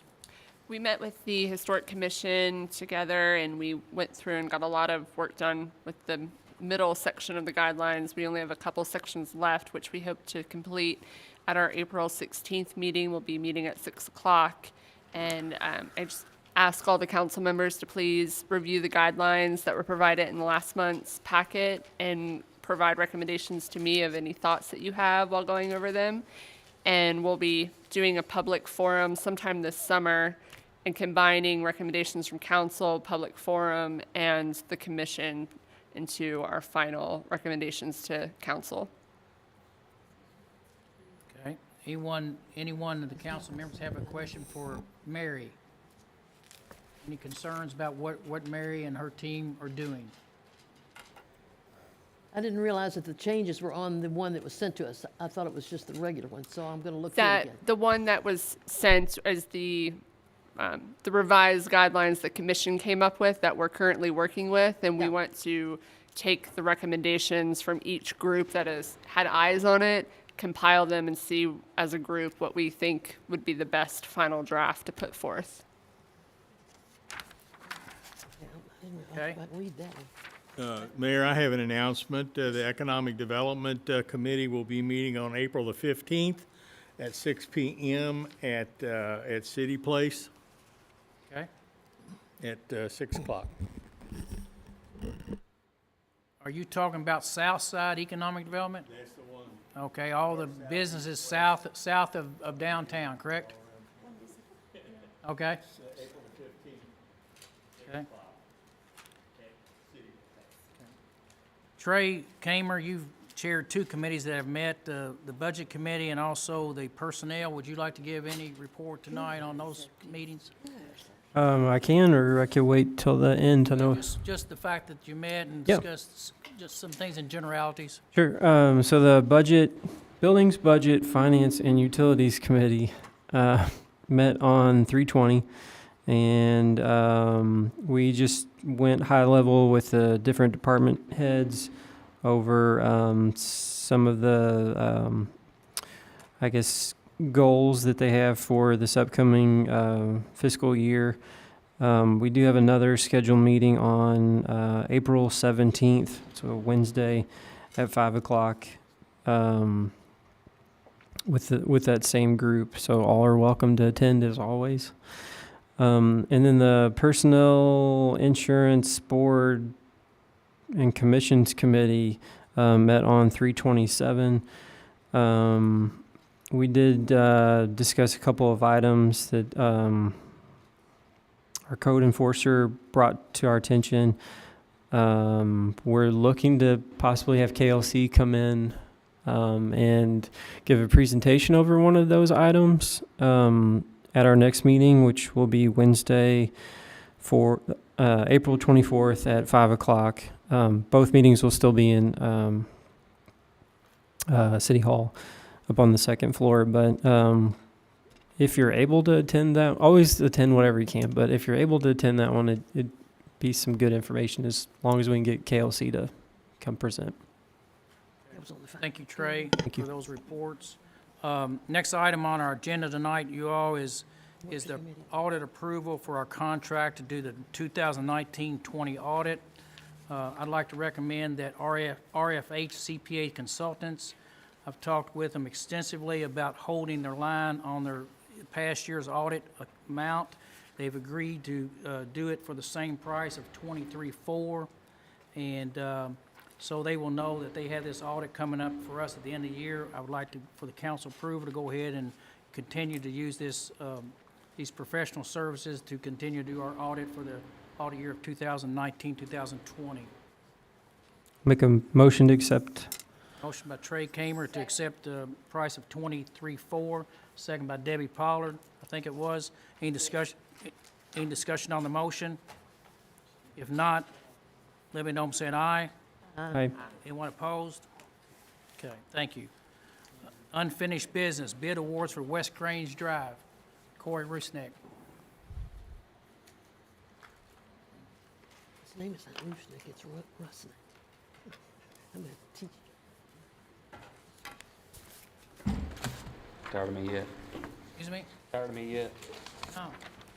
We might go all night long. We got 2 bids that we opened last. Well, that's not far from it. I was looking for a recommendation to approve to Bowen Excavating the bid they submitted for the West Grange Drive improvement at $148,255, which is currently, we can get it out of this fiscal year's budget. You say it's in the budget? Yes, sir. We can get it out of this year's budget? And you have a completion date on this, once the beginning date begins, He said he could complete it before July. or July? Before July. Before then this fiscal year. Feel like he can? He said he could, yes. So what's your budget amount, what's your item, what's your number again, Corey? $148,255. The only thing that would fluctuate, the 200 yards, depending on, we've got one section where we might run into the Grange Utilities water line. So the 200 yards would be $200 per yard for rock excavation, which is common. It'd be a field change. But the walk here will not be constructed. So that's $22,500 off the top. So it will differ minimally. And if you'd like, I could bring it to council for approval if it's to exceed that amount. Well, if it gets, Any field change. out of range, we probably need to. Yeah, that's what I'm saying. If it goes over, it should be fine. Try to keep it within the money or less, if we Yeah. can, okay? Okay, everyone knows where this improvement is, correct? I have a question. Okay, go ahead. That's a local company? Yes. Looks like? Where have they done work for us before? For us, not since I've been here. Who No. have they done work for, citywide? They did a lot of municipal work? I think they've done some for Grange Utilities, haven't they? Barry Bowen. Yeah. Right. They're the ones that did that? Yeah. Thank you. Thank you. I had a question. I know if I'm thinking about this right, the last meeting we talked about this. Were they able to consider, or were we able to consider putting in an extended right-hand turn? I've looked at that. The only problem you have right now is one of the string poles. For the lights, it's right against the backside of the curb. If you could do it, it'd be a pretty big Have cost. to move the pole. I want to price it, I can. It could be an addition. And I guess, so since we It is, just but- approved to put up signs to have tractor trailers go that way now, I think it's going to jam up that area a little bit more. Just something to consider. They could, and when the state came in and redid some of the ramps, they widened the north end of Grange Drive with the ramp. 'Cause they moved it back about 3 feet, which helped. Yeah. Get the radius, get the trucks in there. But now if they go over the curb, they're hitting the pole, so. But unfortunately, there is Walmart's back there, so. But unless you're not finished, Trey, but, so you feel comfortable with Bowen Excavating to do this job to your specifications? Absolutely. You do? Okay. Okay. Is there a motion to approve the contract to award it to Bowen Excavating for this amount? I'll make a motion to approve Bowen Excavation's Motion bid. made by Councilman Bill Lamline. Is there a second? Second. Second by Leslie Wright. Any further discussion? Not. All those in favor of the motion, let me know by saying aye. Anyone opposed? Thank you. Thank you, Corey. Anyone have any new business to bring to the council tonight? Anything new? Anything you want to bring up? Last meeting, we had asked some questions about the city of LaGrange and if they give scholarships or not, and I know you were going to follow up on that.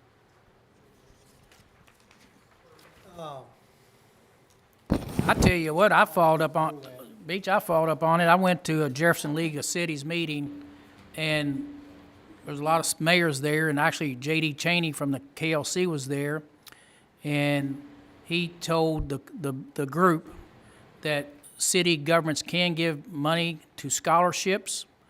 They can't give it to one individual that would be your son or daughter. It has to be a participation in a application, and then someone's chosen out of a group. It just can't be someone we choose ourselves. But as long as it's done that way, you're able to do it without scrutinization. So long as it's for everyone. And then they went on to say that if you give money to a school for any purpose or reason, they contended that the public has to have the ability, say you give it to the school for the library, then the general public has to have the ability to get access to that library as well.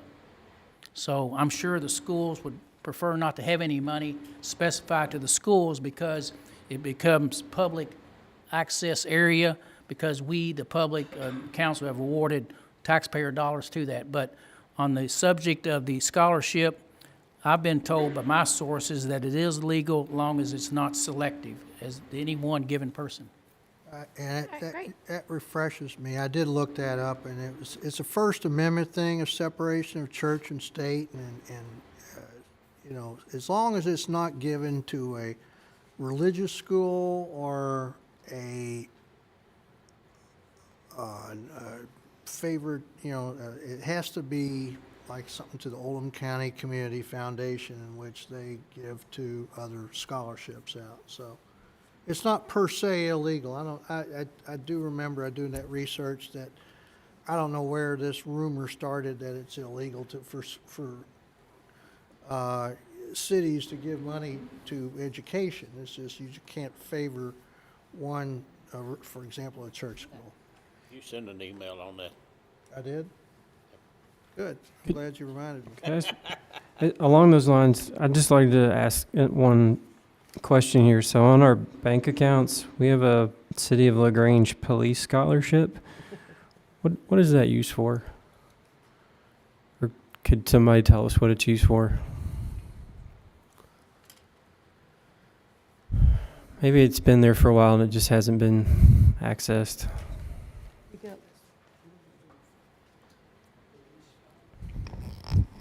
City of Grange Police Scholarship, BB&T, 3160, Chief.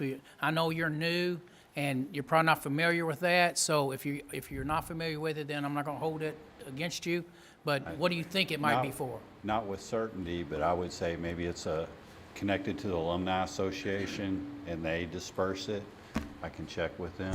What was the amount again? 3160. 3160. I'll look into it, but I'm not. You talking about the police alumni that go through the alumni? The Citizens Academy Citizens alumni, Academy. maybe it's connected to some funding, because I did have a brief conversation with some of their leadership, and they do have some funds somewhere. I haven't researched it, that they're not actively in their funds right now, and we're trying to streamline and let them access it. But I have a suspicion it's probably connected to that organization, and they would administer the scholarship. Okay, thank you. Okay, any other new business, folks? No? Any further announcements? The only announcements I have that are worth announcing, I'm sure, will be, I think the Cattleman's Restaurant is very close to opening up. I think it's probably a week to 2 weeks out. Holiday Inn Express, I think, is opening between April 1st and April 15th. I'd like to bring attention to the public on the rental of our LaGrange Community Center. I have a rental agreement center here, and believe it or not, there's a lot of people that like to rent the center for birthday parties, wedding receptions, you name it, retirement get-togethers, but I'd like to put out a pitch for the community to, this LaGrange Community Center is a great place to have a birthday party. You get the use of the gymnasium, get the use of the kitchen, and I just want to continue to advertise this facility and promote it, because I think it's a great place to hold events. I've told the city council, and I'll tell the public tonight, I'm planning on having a New Year's Eve party there on New Year's Eve. We're going to, if the council will let me, but I'd like to sell tickets. I'd like to have a meal catered in.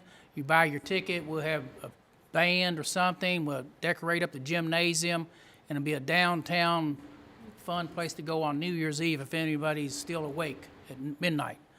A lot of us are in bed by 10 o'clock, but still yet for the community, I think it'd be sort of fun to have something there and sell tickets previously and tell everybody come and have a good time right there in the community center, and it'd be a great place to have an event.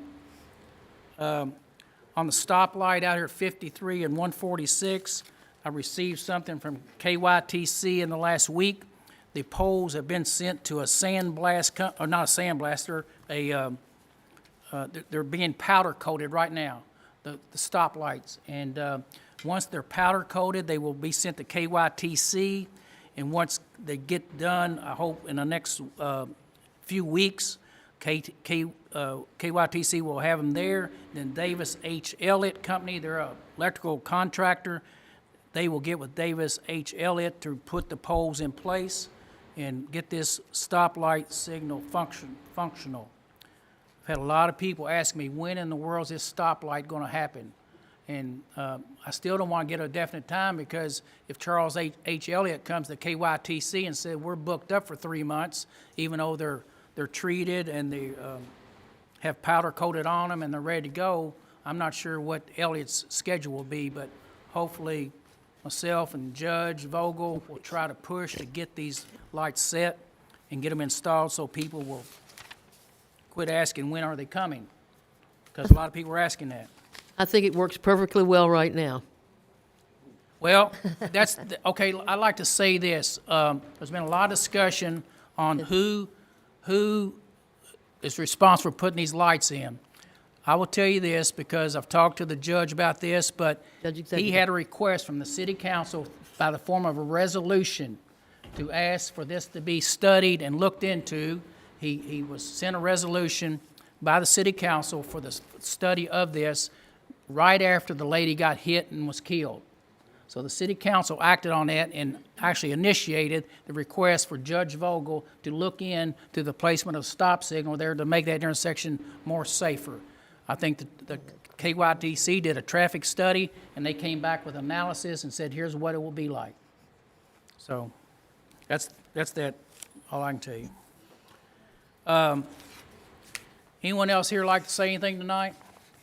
I'll have a last public comment. It's not on the agenda, but I'll let anybody say what they wish. Council ready to go home? Anyone want to make a motion to adjourn? I make a motion, we adjourn. Seconded. My Debbie, second by about 3 people, but I'll give it to Leslie Wright. All those in favor of the motion, let me know by saying aye. Aye. Okay.